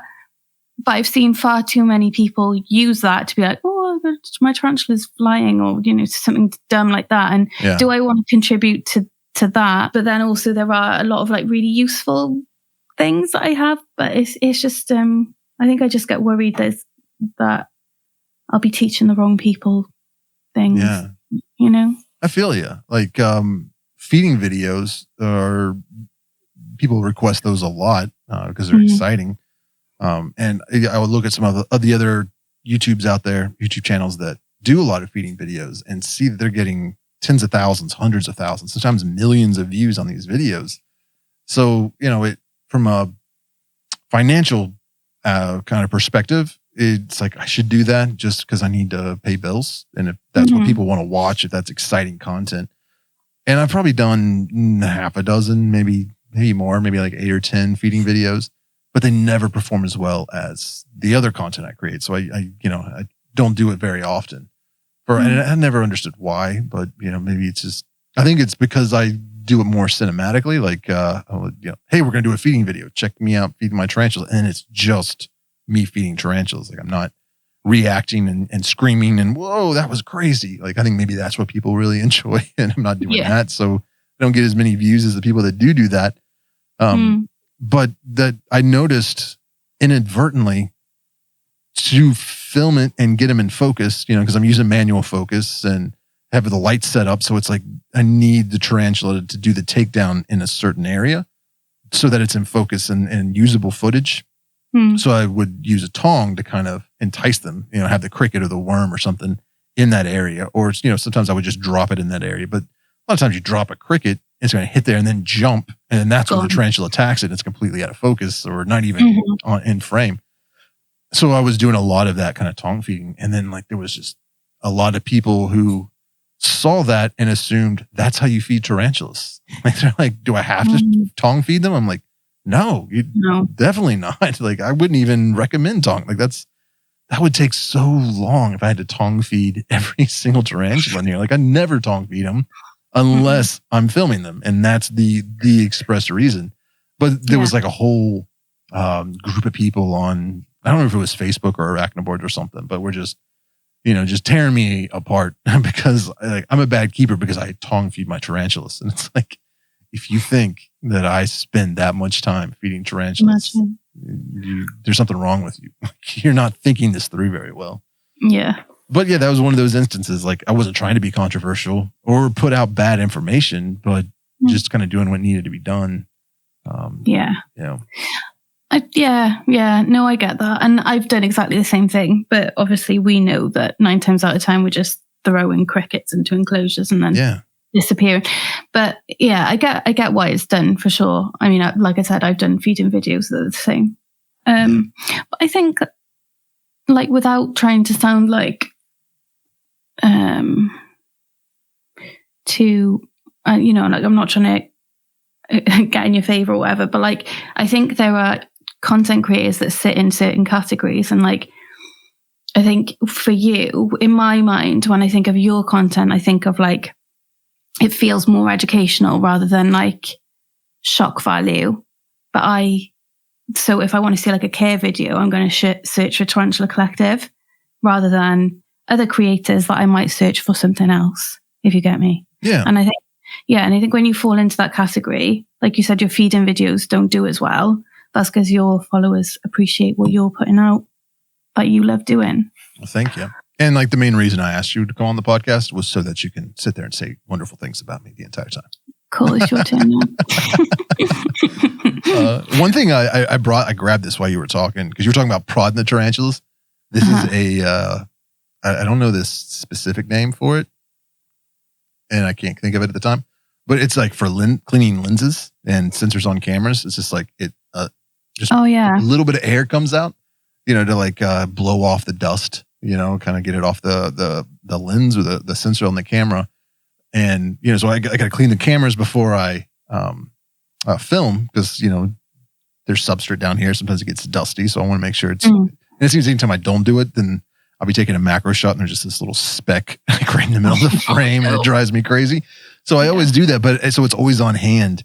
And one of the things, I don't want to poke the tarantula and prod it, but if I can just give it a gentle squeeze. So this is just a small little current of air, just enough to tickle their hairs and they react, they'll move, and it doesn't really stress them out as much. So it might be, you should try it out. It's they're only a couple dollars on Amazon. So, you grab one of those and just, don't do it hard because you might freak them out, but yeah. Okay. I'll try it out. Yeah. That sounds good. And you don't have to worry about them turning around attacking tongs or a paintbrush or anything like that. It's a very indirect kind of way to motivate them. And it doesn't always work, but sometimes it's pretty safe, isn't it? Yeah. And it'll just give them enough sensory input to where they'll just kind of stand up and slowly crawl a little bit and be like, I don't know what that was, but I'm going to take a few steps away from it. I'm going now, bye. I don't like that little breeze on my butt. But yeah. Aww. Yeah. And that's something that is frustrating for me sometimes. And I'm sure yourself and other, sometimes I film things and they are sensitive, a tarantula flipping out for one reason or another. It's I could edit this and post it, but it's like it's gonna make tarantulas look scary and dangerous, you know. And I don't necessarily want to do that because there's so many people out there that are already doing that, and it's a bad look.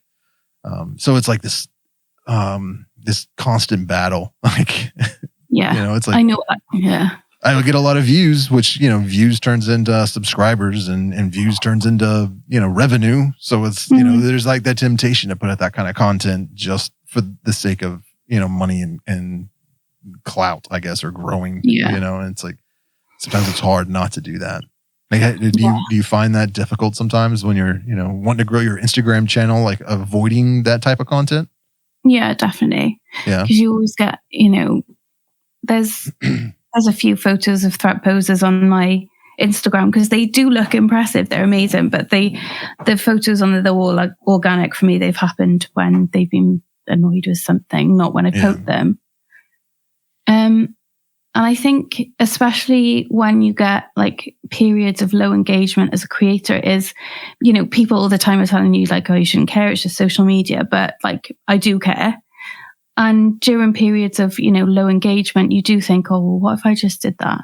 And then I don't, but you do get those thoughts, don't you? Think sort of like, I know what will get engagement up. Yeah. Especially now with like TikTok and Instagram Reels, I get those feelings a lot, those conflicts, because you will be, you know, searching a hashtag, you know, be looking at tarantulas, seeing what videos are doing well, performing well, if that's something that I can do my own spin on and hopefully, you know, get some good engagement on. And it seems like the top performing videos on those platforms are usually like some college kid that has a tarantula and a critter keeper with like no substrate and is like, you know, letting it out and chasing it around the bedroom, or, you know what I mean? Or they got like 6 tarantulas crawling on their arm, or, you know, a communal of pokies or something where there's hundreds of them in there and they got their bare hand and they're moving it around. It's like those are getting hundreds of thousands of views or millions of views, but it's like, that is not something I would ever recommend someone do, or, you know, not something I would want to encourage. So, you know, it's like, I don't want to make that content, but it sucks because sometimes it seems like that's the content people want to see. Yeah, it's difficult. It's difficult to be a good conscious keeper when that stuff's around. Like, I know there was a creator that I kind of fell out with a couple months ago because he just had like an adult female sea libidus in a plastic tub, had about this much substrate, so she had nowhere to burrow, nowhere to hide, nothing, and he was just poking it, and obviously she was in a massive threat pose. She was slapping because she was scared, and he's going like, wow, look how amazing she is, and I'm like, that animal is terrified right now. What are you doing? It makes me so angry. And then someone they'd worked alongside got into a box full of Balfouri, and I just think like, it makes me angry because I just don't see any value in it. Because what are you doing? What's the entertainment here that you might get bitten by an old world? That's the shock here. Okay. Yeah. Cool. I just posted, I was trying to pull it up real quick while I'm talking to you. And let me see. I got some tarantulas in from a breeder here. And when I received them, let me see if I can share my screen. Okay. Share screen so people can see it without putting out too much of my personal information. I don't know how to make it any bigger, but yeah, this is. Oh, I saw that. Yeah. Yeah.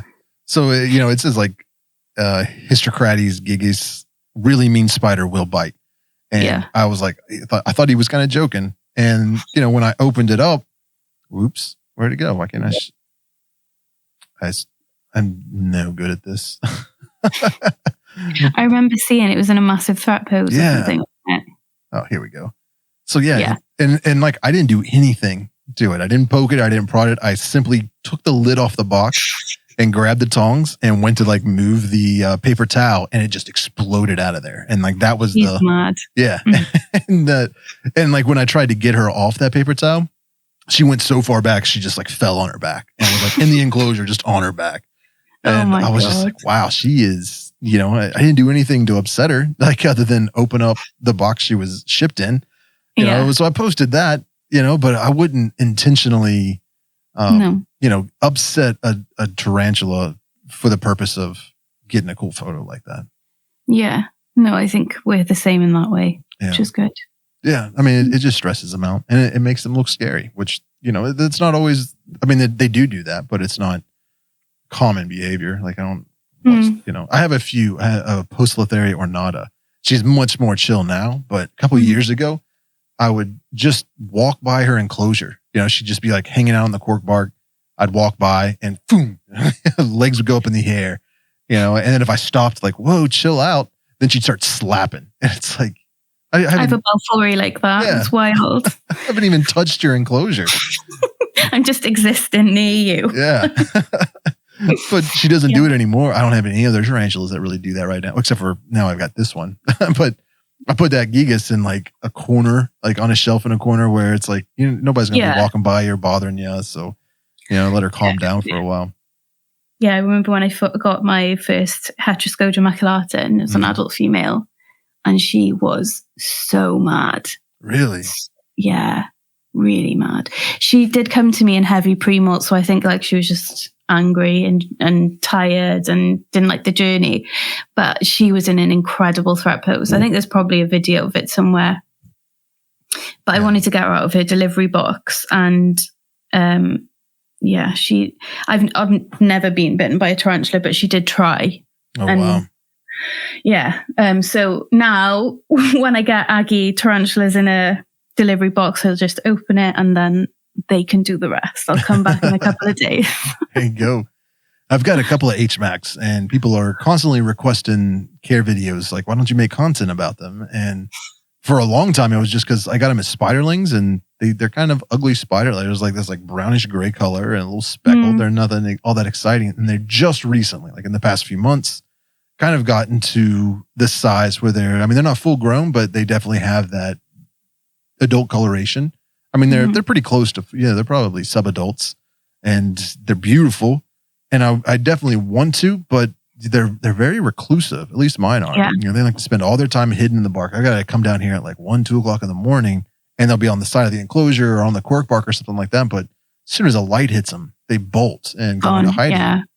And that's like, it makes it very difficult to film. That's why I haven't like done anything on the OBT either. It's like, mine aren't like extremely defensive, but it's also because I give them plenty of places to hide and I don't mess with them. If I am pulling them out of that enclosure and they're in a new territory where they don't have somewhere to hide and they're extremely fast, it just makes me nervous. I got lucky. I did one on the, what's it called now? Omathymus violasepes. I think that's the correct name now. I mean, it keeps changing, but the Singapore blue tarantula had a male and a female, recorded a care video on them. And generally, like for a long time, she was kind of defensive, very quick, and she molted. And for whatever reason, just seemed kind of laid back. So I was like, I'll try filming.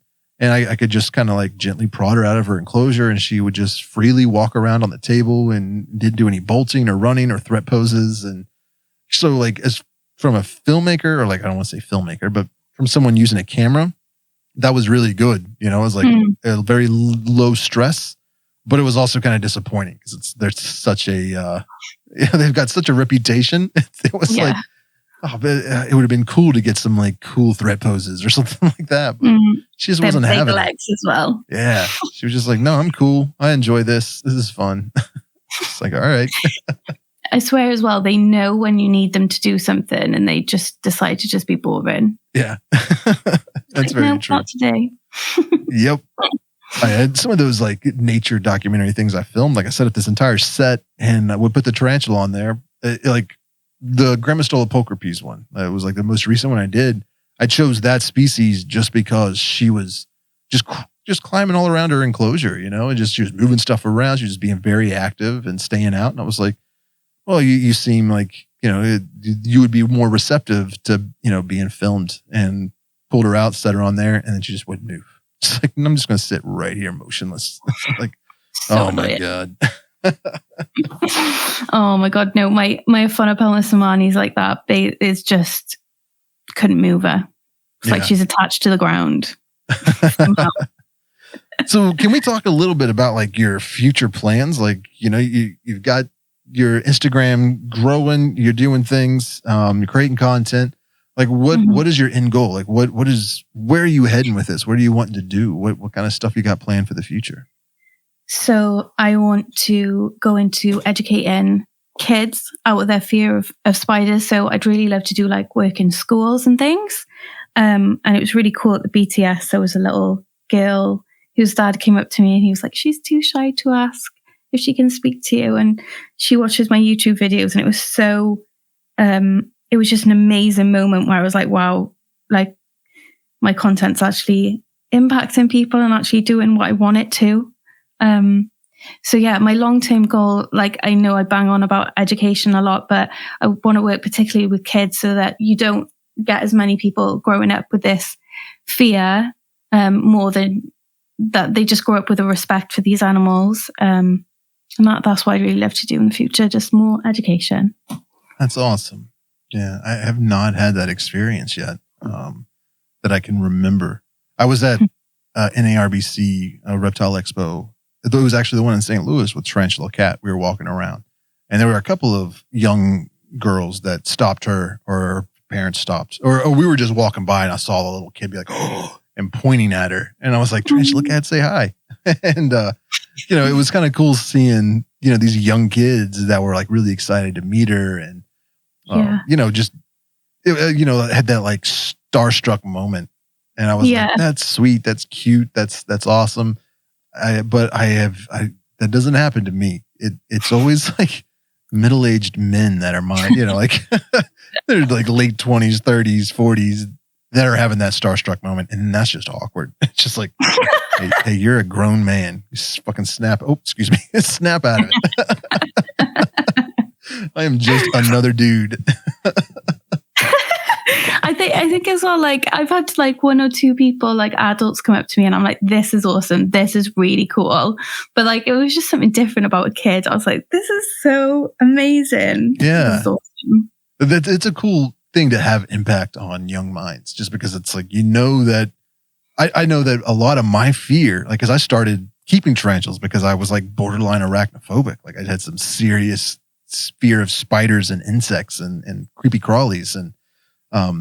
And a lot of that came from how I was raised. I think that like there's this innate memory in our DNA or something that, snakes and spiders and anything that's venomous or, could hurt you, we're scared of, we're not even really taught it. It's just, a survival thing that's been passed down since, we're like living in grasslands and evolving from monkeys. Like, I think that there's that kind of innate fear of the unknown when it comes to that stuff. And they're so creepy, and they come out at night, and, there's just all these things about them that develop this fear when we're young. And I wish that I had somebody in my life when I was at that age that could show like, these aren't scary.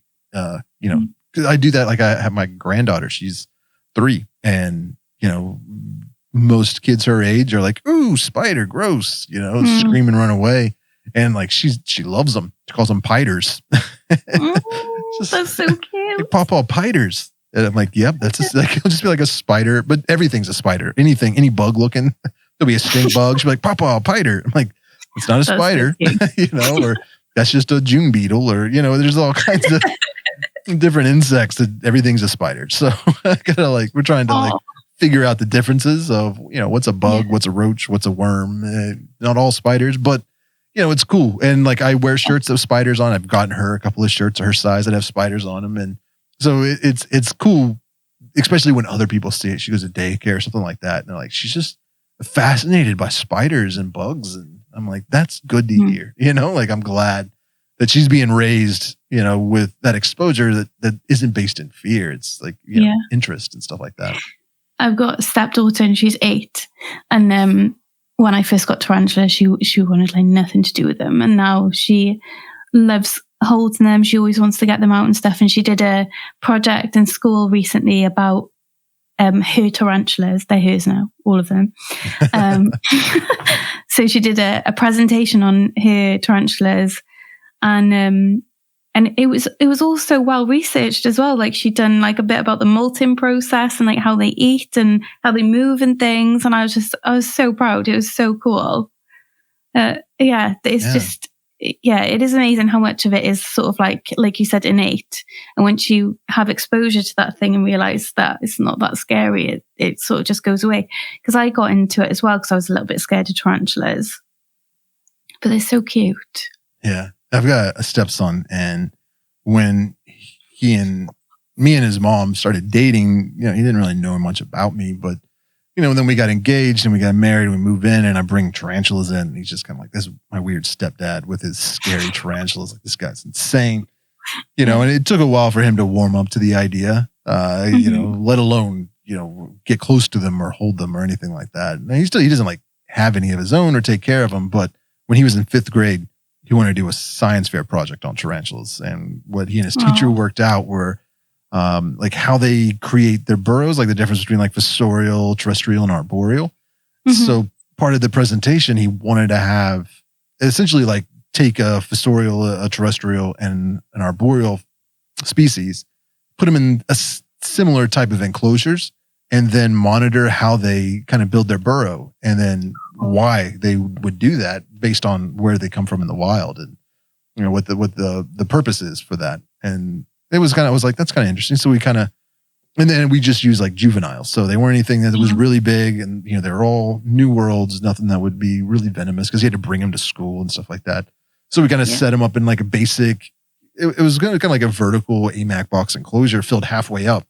So the fossorial would have plenty of room to burrow, but if the arboreal would have plenty of room to web up, and then the terrestrial would have plenty of space, but not too much vertical space where if it fell, it would hurt itself or anything like that. So it was like this kind of sweet spot, and not ideal for any of them, but also not detrimental. And it was only going to be for a few months.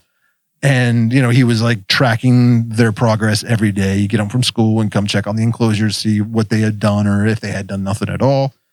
Tracking the feeding, the watering, all these different factors. And then for the actual science fair, he had to bring him to school and set him up with like the little display and everything. And so he brought it up, and the way they had it set up, it was 2 days. So he'd bring him to school, set it up, and like the school saw them. And then like the next day was a Saturday, or I don't remember exactly what it was, but like that's when the parents could come in and see it. And that's when they were judged and everything. So he had to stay overnight. So he like shows up the next day after they had been there overnight. And one of them, I think it was a little Carabiner versicolor spider or juvenile, was like stressed out. So like she, because she had like been in this room with like kids running around. So it was loud and noisy and bright. So, she was a little stressed out and just kind of curled up, in that basic stress position. And he thought it was a death curl and like had a breakdown. And his teacher called my wife and then called me like, oh, Ryan thinks we killed his tarantula. He's really upset. Can you come to the school and help out? And I'm like, I'm at work. Like, I can't go to those. Like, trying to get them to explain it to me over the phone. And it was funny because the secretary could see how upset he was and started doing research, and actually like found one of my videos talking about the difference between a death curl, preening, and just kind of being stressed, and was like, it's not a death curl. It just seems like it's stressed out. I'm like, well, that makes a lot of sense. That's totally fine. It'll be fine. Yeah. But yeah, I was like, but after that I was like, we're not bringing any more tarantulas to school.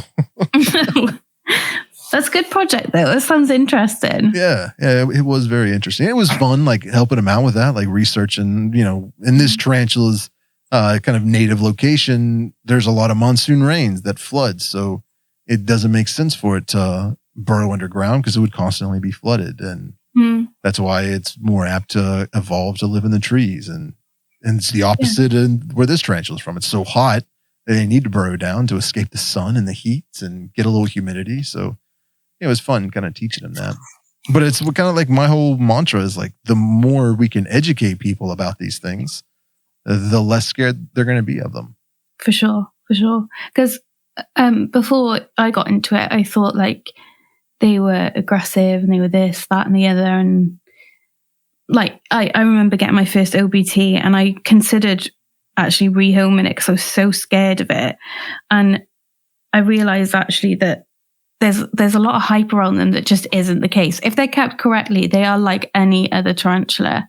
I think just because they're bright orange, people get all worked up about them. It's so stupid. Yeah. I think that's true with a few different species. It's like, I think for a while, we just weren't keeping them correctly. So they were kind of defensive and were quick to throw a threat pose.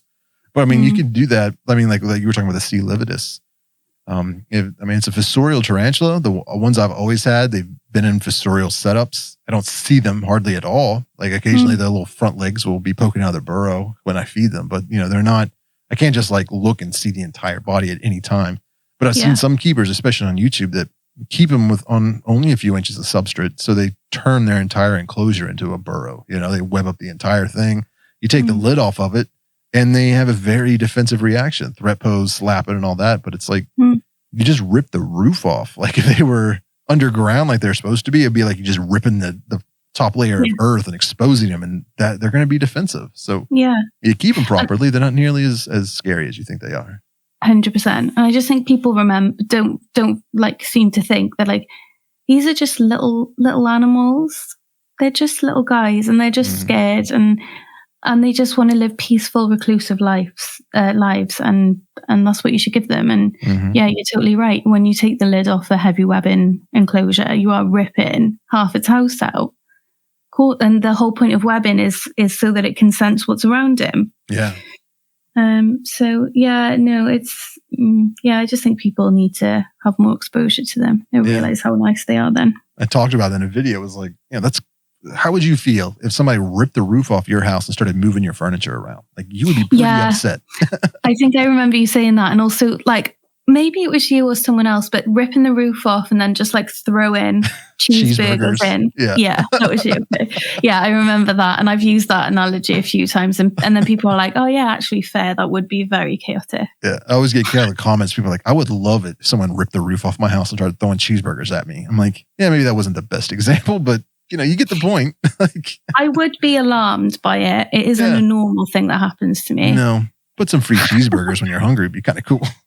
That wouldn't be bad. But yeah, I mean, that's because that's essentially what we're doing when you do something. And sometimes you got to do it. You got to rehouse them. You got to maintain their enclosure, but try to avoid doing that.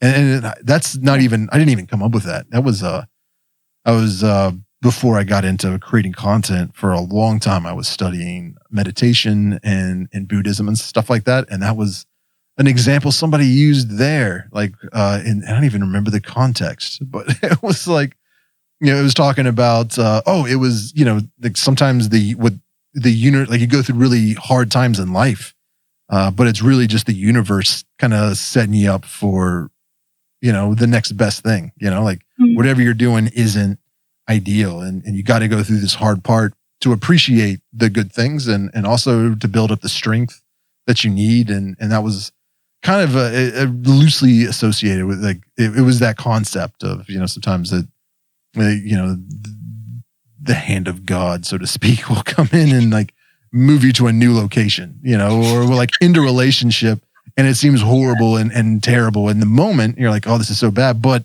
it's giving you, from that you'll have learned, you'll have experienced, and now you'll be open to the next relationship or, the next job or, whatever it was. And at the time when I was teaching, I was talking about, me moving, like I moved from like my hometown to where I am now. And it was scary. I ended up, and, didn't end friendships, but, you don't see these people on a daily basis and you drift apart. I was moving away from my family, and it's like, it was hard, but it was also necessary. It kind of felt like my time there was done. I was getting pulled to this other city and I moved there. And since then, like it was tough. I sold a lot of my stuff. I had to start over. It was not an easy thing to do, but having done that, I have much better opportunities and much better relationships, and my life in general has gotten better. So it was kind of like taking that life lesson and philosophical kind of thing and then applying it to tarantulas. It's just like how I relate to tarantulas a lot. No, I see that. It's really nice. No, I get it. Yeah.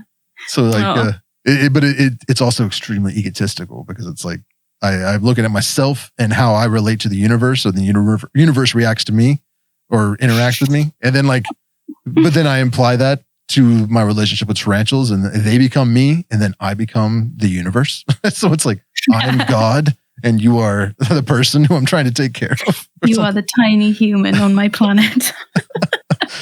Yeah. So I gotta be careful because I'll be talking about that and people are just like, wow, you really think a lot about yourself, huh? I'm like, no, not like that. I think you do have to think about stuff like that though. Like if you go through life not being conscious of how you feel, like you're just going to float around.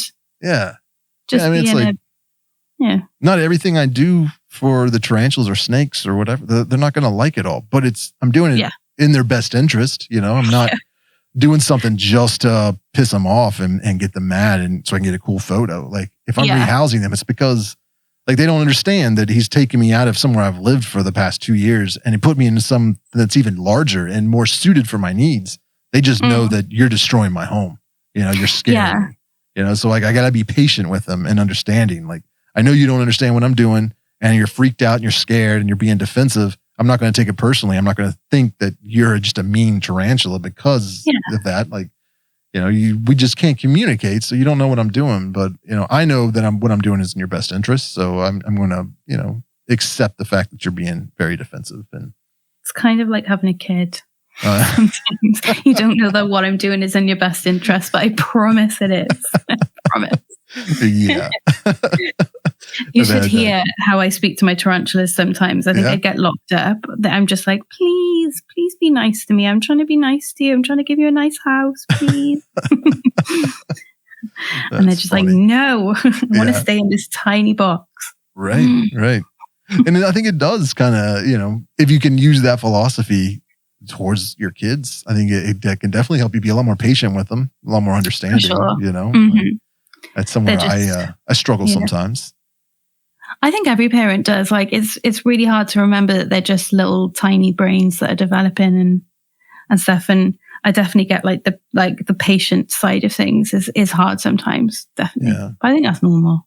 Yeah. I mean, my stepson's he's a teenager now. So like there's this like he just wants to play video games and trying to like kind of first you gotta do chores. And then when your chores are done, then you earn the privilege of playing video games. And it's like, to him, I'm just being a jerk. It's like, I'm just trying to keep him from doing things that are fun. It's like, trust me, in like 10 or 20 years, you're going to be living on your own. And you're going to really appreciate that you have developed this sense of responsibility, because if you're on the hook for rent and utilities and you decide playing video games is more fun than going to work, like you're not going to have a house for very long. So like I'm trying to help you out, man. I definitely see that. We've just set up her first sort of like bank account, but it's like a kid's bank account. So you put like a certain amount of money in and then they can go on an app. And if they like clean their bedroom, it'll release a certain amount of money. So they get like money for chores and things. Nice. Which is pretty cool. We're trying to get her to understand sort of like the value of money and the fact that she has X amount and when it's gone, it's gone. And she just thinks we're boring and we're trying to withhold money and we're horrible parents. Yeah, I can relate to that. Yeah. For whatever reason, though, like my kid is not motivated by money, whether that's good or bad. It will be yet to be seen. But it's like try to tempt him to do things, chores, walk the dog, stuff like that. You earn X amount of money. He's kind of like, I don't care. Like I don't need money. It's like, yes, you do. If you want to buy this new game, I don't need to get that new game then. It's like, oh, geez. Yeah.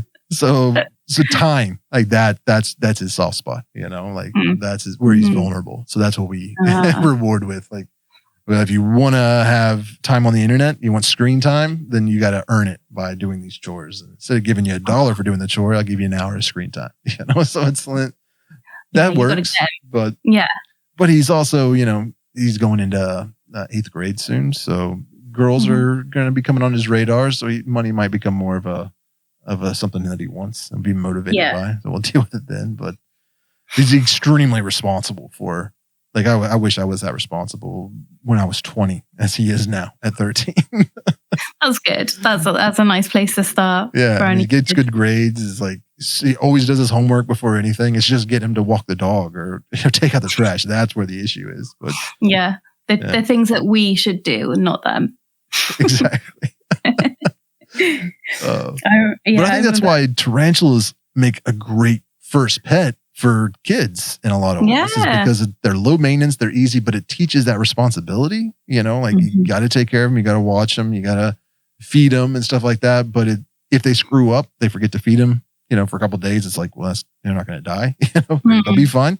Yeah, but I found that's a pretty cool way to kind of teach kids, you know, a little bit of responsibility. Like it'd be a great first pet. Like if they want a snake or they want a gecko or something like that, be like, let's take care of a spider first. Yeah. Let's see how you're doing there. And we can work up to a dog. Yeah. I think so too. They're just, like you said, if you miss a feeding day by a few days, it's not the end of the world. Yeah. Yeah. They're very forgiving, especially if the full grown ones. So I advocate that a lot. And most people think, and the problem is I'm not talking to spider people. Like they would be like, yeah, that makes total sense. Like you just did. You're talking to like parents at your kid's school. They're like, are you insane? We're not bringing a tarantula into the house. I'm like, no, hear me out. They're like, no, it has 8 legs. It's not coming in here. It's like, all right. Okay, fine. Yeah. But I think it's really cool. I don't want to say explosion, but the tarantula hobby has grown a lot, you know, especially the past 5 years, it seems. Yeah. Which is really cool. Yeah, definitely. I think like a lot to do with it is the accessibility of content and things. Yeah. But it's lovely. It's lovely to see. And like, I am part of that boom and it's just lovely to be in it. Yeah. Yeah. So, I mean, people have asked me many times, like, almost like with this attitude, like I want to start a YouTube channel, but I feel like it's too late. I'm like, it's not it's just beginning, man. Like for many years, there was like 5 people on YouTube that made tarantula content, you know, only like maybe 3 of them were actually well received and consistent, you know, and now there's a lot more, but it's still, I mean, YouTube is still growing a whole lot every day, but you know, the niche, like the hobby is still growing. So, I mean, like the sky's the limit. I've seen people never made content before, like 6 months ago started a TikTok and now they have almost, you know, 1 million followers. So it's like, you can do this, you know, and I remember I started my Instagram account on the 23rd of March, 2021. And my goal for a year was to hit 5,000 followers. And I got to, on my year, I was at like 11,000. And I just remember thinking like why I set this goal that was like so small for myself. And I think it is part of that, like, oh, well, there's so many people that do it already. But I think if you have some value to give, like mine is just really passionate about education, you'll fill that gap. You will find your place in the community. Yeah, for sure. Definitely. Because I mean, I put out a lot of, I like that term you used. What was it? Edutainment? Edutainment? Yeah. I don't remember how you said it, but like. Edutainment, yeah. Yeah, I like that. I like that a lot. So I feel like that's the kind of stuff I try to put out there. Yeah. But, you know, again, that's just my perspective, my opinion, my experience. And that's not going to, you know, that's just a piece of the puzzle. Like for somebody that really wants to learn about something, we need 10 people making a video on the same topic, giving their own take on it, their own experience. And that would benefit everybody. Even me, you know, I'm like, oh, I didn't even think about doing it that way. Or I've never had that experience. And now I know what to do if I do. So yeah, I think the more people we got creating content out there, the better. Like, especially good educational content that's sharing their experience. And, you know, because I was in an argument with somebody, they were like, you know, well, Tom Moran already made a video on that. Like, no one else needs to cover that topic. And it's like, but that's just Tom's opinion. You know what I mean? Like, it's not an end all be all scenario. Things change, opinions change, knowledge changes. We learn more. And my experience might be different than his and might be different than yours. And the environment that we're in, you know, there's all kinds of different factors. So I think, you know, there's nothing wrong with making content on the same topic as somebody else. Yeah, I agree.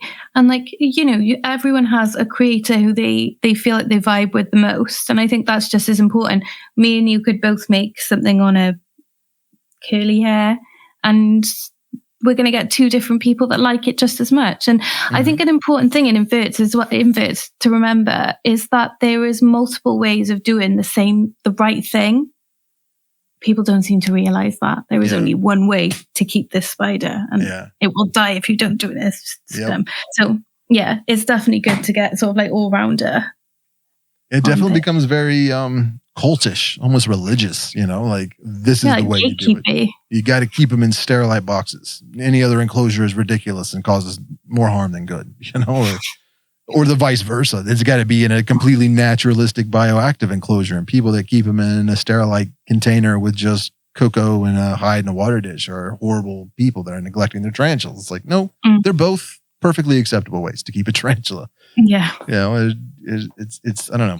And people have different ways of communicating, I have some people that really enjoy my videos because of the effort I put into the filming and editing and the music and stuff like that. But there's also people that just absolutely, almost every video I put out, somebody's complaining about the music. Like, I don't like that. I don't like classical music, or I don't like metal, or I don't like whatever the type of, I enjoy all kinds of music. So it's like, I'm listening, I'm like, oh, this would be good for a video. And I'll put it in there and people are like, oh, I hate this because of the music. It's like, if people aren't watching for the music, man, like that's just like a background you're not detail. taking in the content. Yeah. I was like, if you don't like it, then watch somebody else's channel, because there's a lot of people covering these topics and they're not using this style of music. So, I did listen to Tom Moran's podcast on, it was a while ago now. He did something on like communicating within the hobby, like how to do it,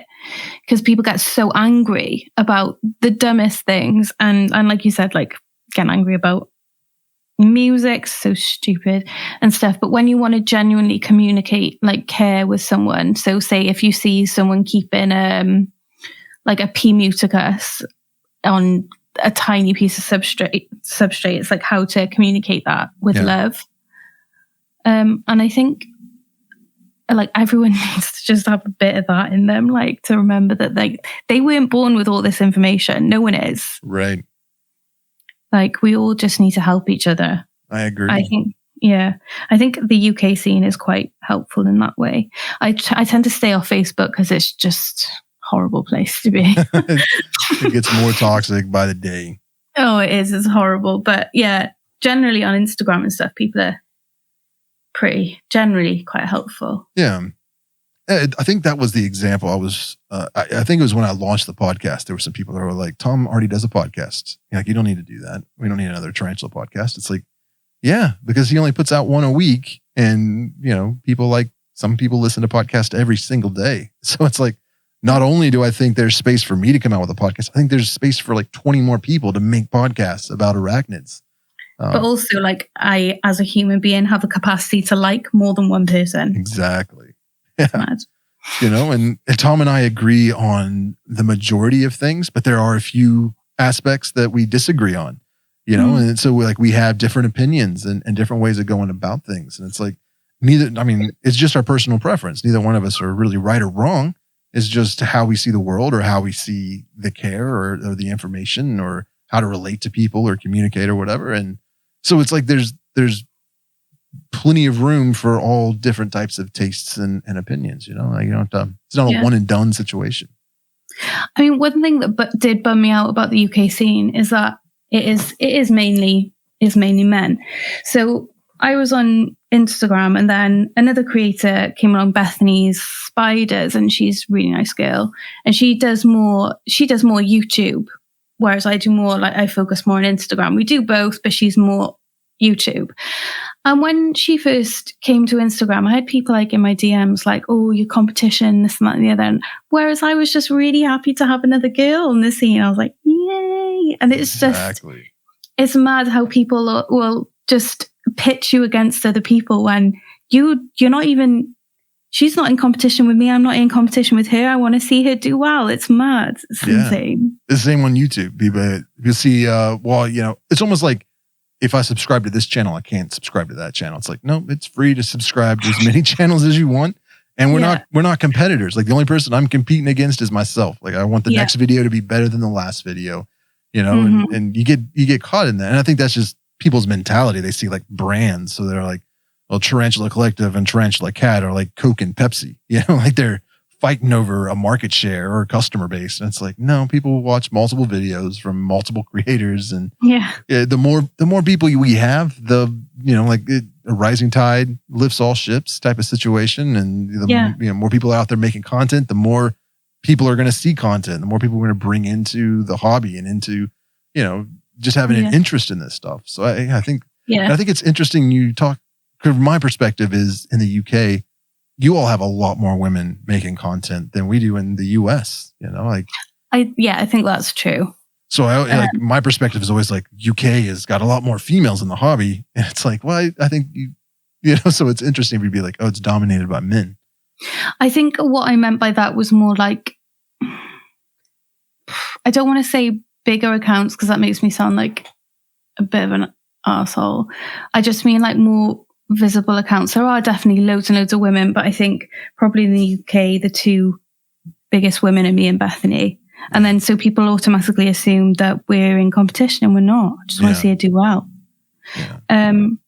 It's crazy. Like it's been so nice though, like to be, I mean, when I got into the hobby, Dark Den was already on like 400,000, but it's been so nice to see like you and Kat come to 100K and see like that milestone. And, it's really exciting then to see like, I can't wait for Mr. Grindler in the future to get to 100K. Yeah. And it's just nice to see people doing well. It is. Yeah. I mean, and it really validates what we're doing when you see people doing well, and it's like you see Exotic Slayer, you see Dark Den, these like huge channels, and it's almost unobtainable. And I think, a lot of the people following them aren't really tarantula. They're people that just enjoy kind of reality TV type or vlog style stuff. And it's interesting because, they're doing that with tarantulas. I mean, just read the comments. You see, there's a lot of people in there that don't keep them, have no interest in it, but they enjoy the content. They enjoy their personality and seeing somebody, that voyeuristic type of thing. So the more people that we can get on that level, I think the better, from making all types of different content. And for sure. I sometimes, I don't get frustrated or feel like I'm competing with other tarantula content creators, but there has been a few people that kind of, I don't want to say like, it's kind of like we like started in the same class. You know what I mean? Like, I feel like you're somebody you went to high school with and you're hitting all these milestones shoulder to shoulder. It's kind of like going from 9th grade to 10th grade to 11th grade. And then they just shoot off. Like it's been a few of them that we started at the same time for a while. We were on the same pace as far as like growing. And then because I'm making content about tarantulas and they're making content about reptiles, like they just had a wider fan base that could get plugged into. And then it went from like, hitting 10,000 about the same time and 50,000 about the same time. And then by the time I got to 70,000, they're at 100,000. And by the time I got to 100,000, they're at 200,000. It's like, I want that exponential. I get jealous of that, but that's not their fault, Yeah, no, I understand that. Definitely. Definitely.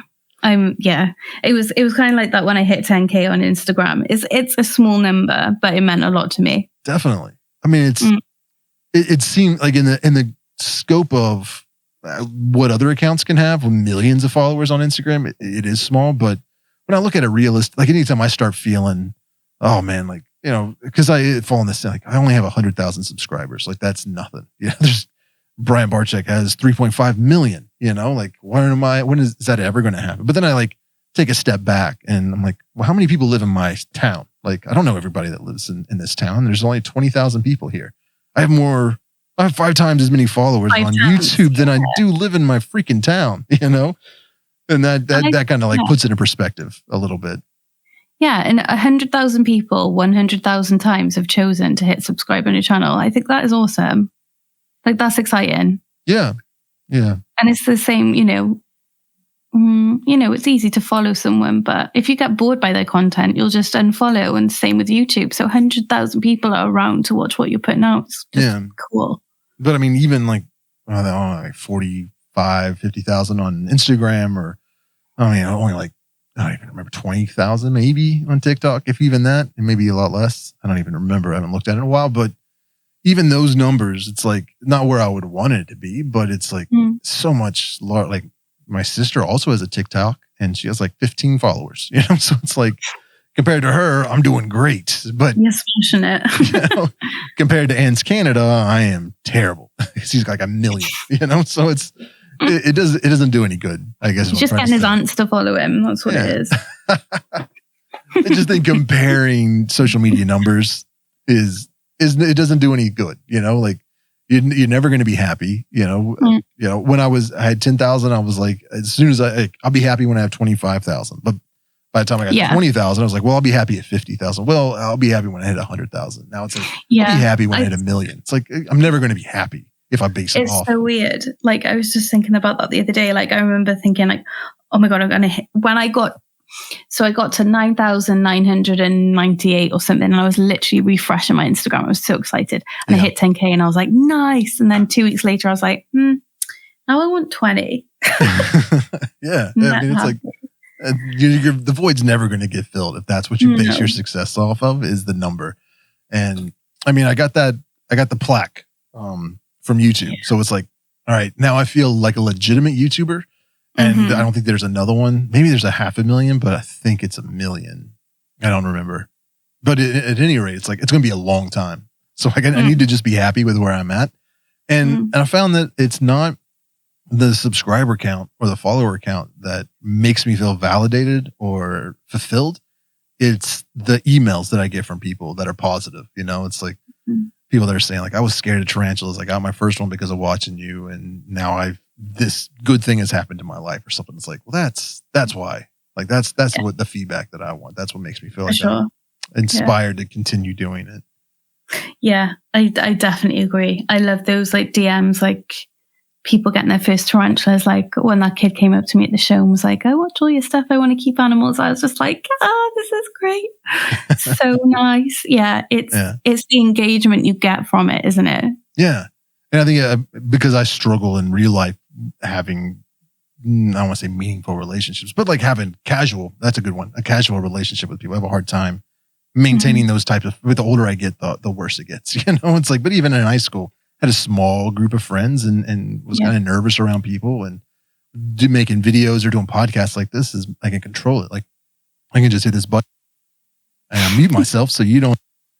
So, I can do whatever I say, whatever I want. I wish I had a mute button or like a way to hide myself when I'm like, oh, this is uncomfortable or I don't want to deal with this. And boom, I'm just gone. Like that doesn't exist in real life. Just in the camera. Yeah. And like people are like, oh, you're such an extrovert making these videos. I'm like, no, that's a very introverted activity because I am controlling that entire situation. Like I'm talking for 30 minutes and editing it down to 10 minutes that I want you to see. You know? Everything else I cut out and you don't see that.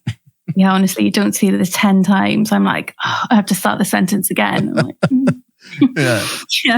No, I know what you mean. Because, people assume, like, just because you're like a visible personality that you're just super confident and extroverted. And I'm just not. I just want to, I think I am a tarantula sometimes. I just want to sit in my house and be quiet. Yeah, I relate to them on such a real level. It's like, that's the kind of life I want. Just hanging out in my throw enclosure. Food at me and leave me alone. Perfect. Yeah. And that's pretty much what happened during COVID. I stayed inside and DoorDash brought me all my meals and it was great. I didn't have to leave. I was so happy.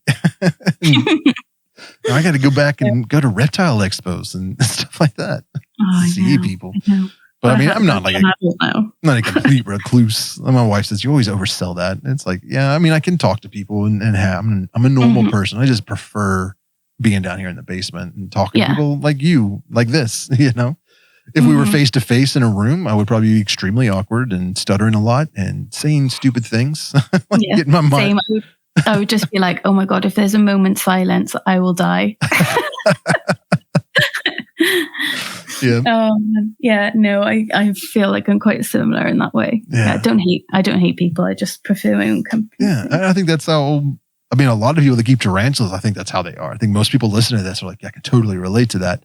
But especially content creators, I feel like most of us are that. Well, not everybody. There's some, definite extroverts that are doing this. But I think most extroverts don't make content because they get that fulfillment in real life. In real life, like talking in a room with somebody. So they don't need to get a camera and post it to the internet to get people to like it. But I just think that's an important thing that I learned that I just always want to put out there. It's like the number of subscribers you have is not validation. It's the quality, like the content, like the quality of what you're putting out there is what matters and what makes an impression on people. Like you could do, a feeding video every week and get millions of subscribers, but all you're putting out there is feeding videos and people might enjoy it. But you're not changing anyone's life or perspective for the most part, maybe accidentally, but you're not educating people or anything like that. They're not something they're going to carry with them the rest of their life or even for a couple hours. So I really applaud what you're doing and support you 100% and totally encourage anybody listening to go follow you on Instagram. It's the Spare Room, _spare_room_, correct? Yeah, that's it. Follow you on Instagram. You're on Twitter. You're on YouTube. Not on Facebook because Facebook is a toxic place. That's what she said. I'm just kidding. Yeah, I have a Facebook page, but I never use it, so there's no point in finding me there. Yeah. But that is awesome. And thank you so much for coming on the podcast. I really appreciate it. It's been great talking to you. Is there anything you wanted to mention before we go? No, I just wanted to say thank you for having me on. It's really cool to come on and sort of represent the UK. Definitely. But no, thank you so much. Yeah. And thank you to everybody on Instagram that reached out and commented on that post suggesting that you come, because I really enjoyed talking to you. And I'm gonna have to start doing that more often, get some cool guests that way. So thank you for coming on. It's been a pleasure. And we'll definitely have to have you come on again in the future. I'd love to. That would be awesome. Maybe we get a roundtable discussion with some UK tarantula keepers. Yeah, that would be awesome. Definitely.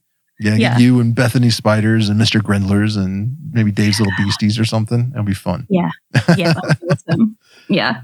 All right. Well, everybody listening, I have links for all of her social media in the show notes. If you're listening on Spotify or Apple Podcasts, if you're watching this on YouTube, everything will be down below in the description. So make sure you follow, like, subscribe, all that fun stuff. And if you enjoy these podcasts, please consider rating it, especially on Apple Podcasts. Give it that 5-star review because that definitely helps kind of get it pushed out there to the rest of the public. And thank you everybody for listening. And we will see you in the next podcast. Goodbye.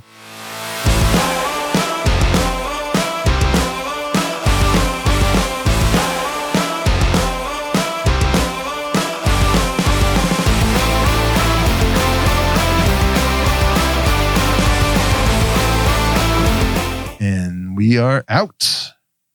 Oh, that was so good. Thank you so much. No problem.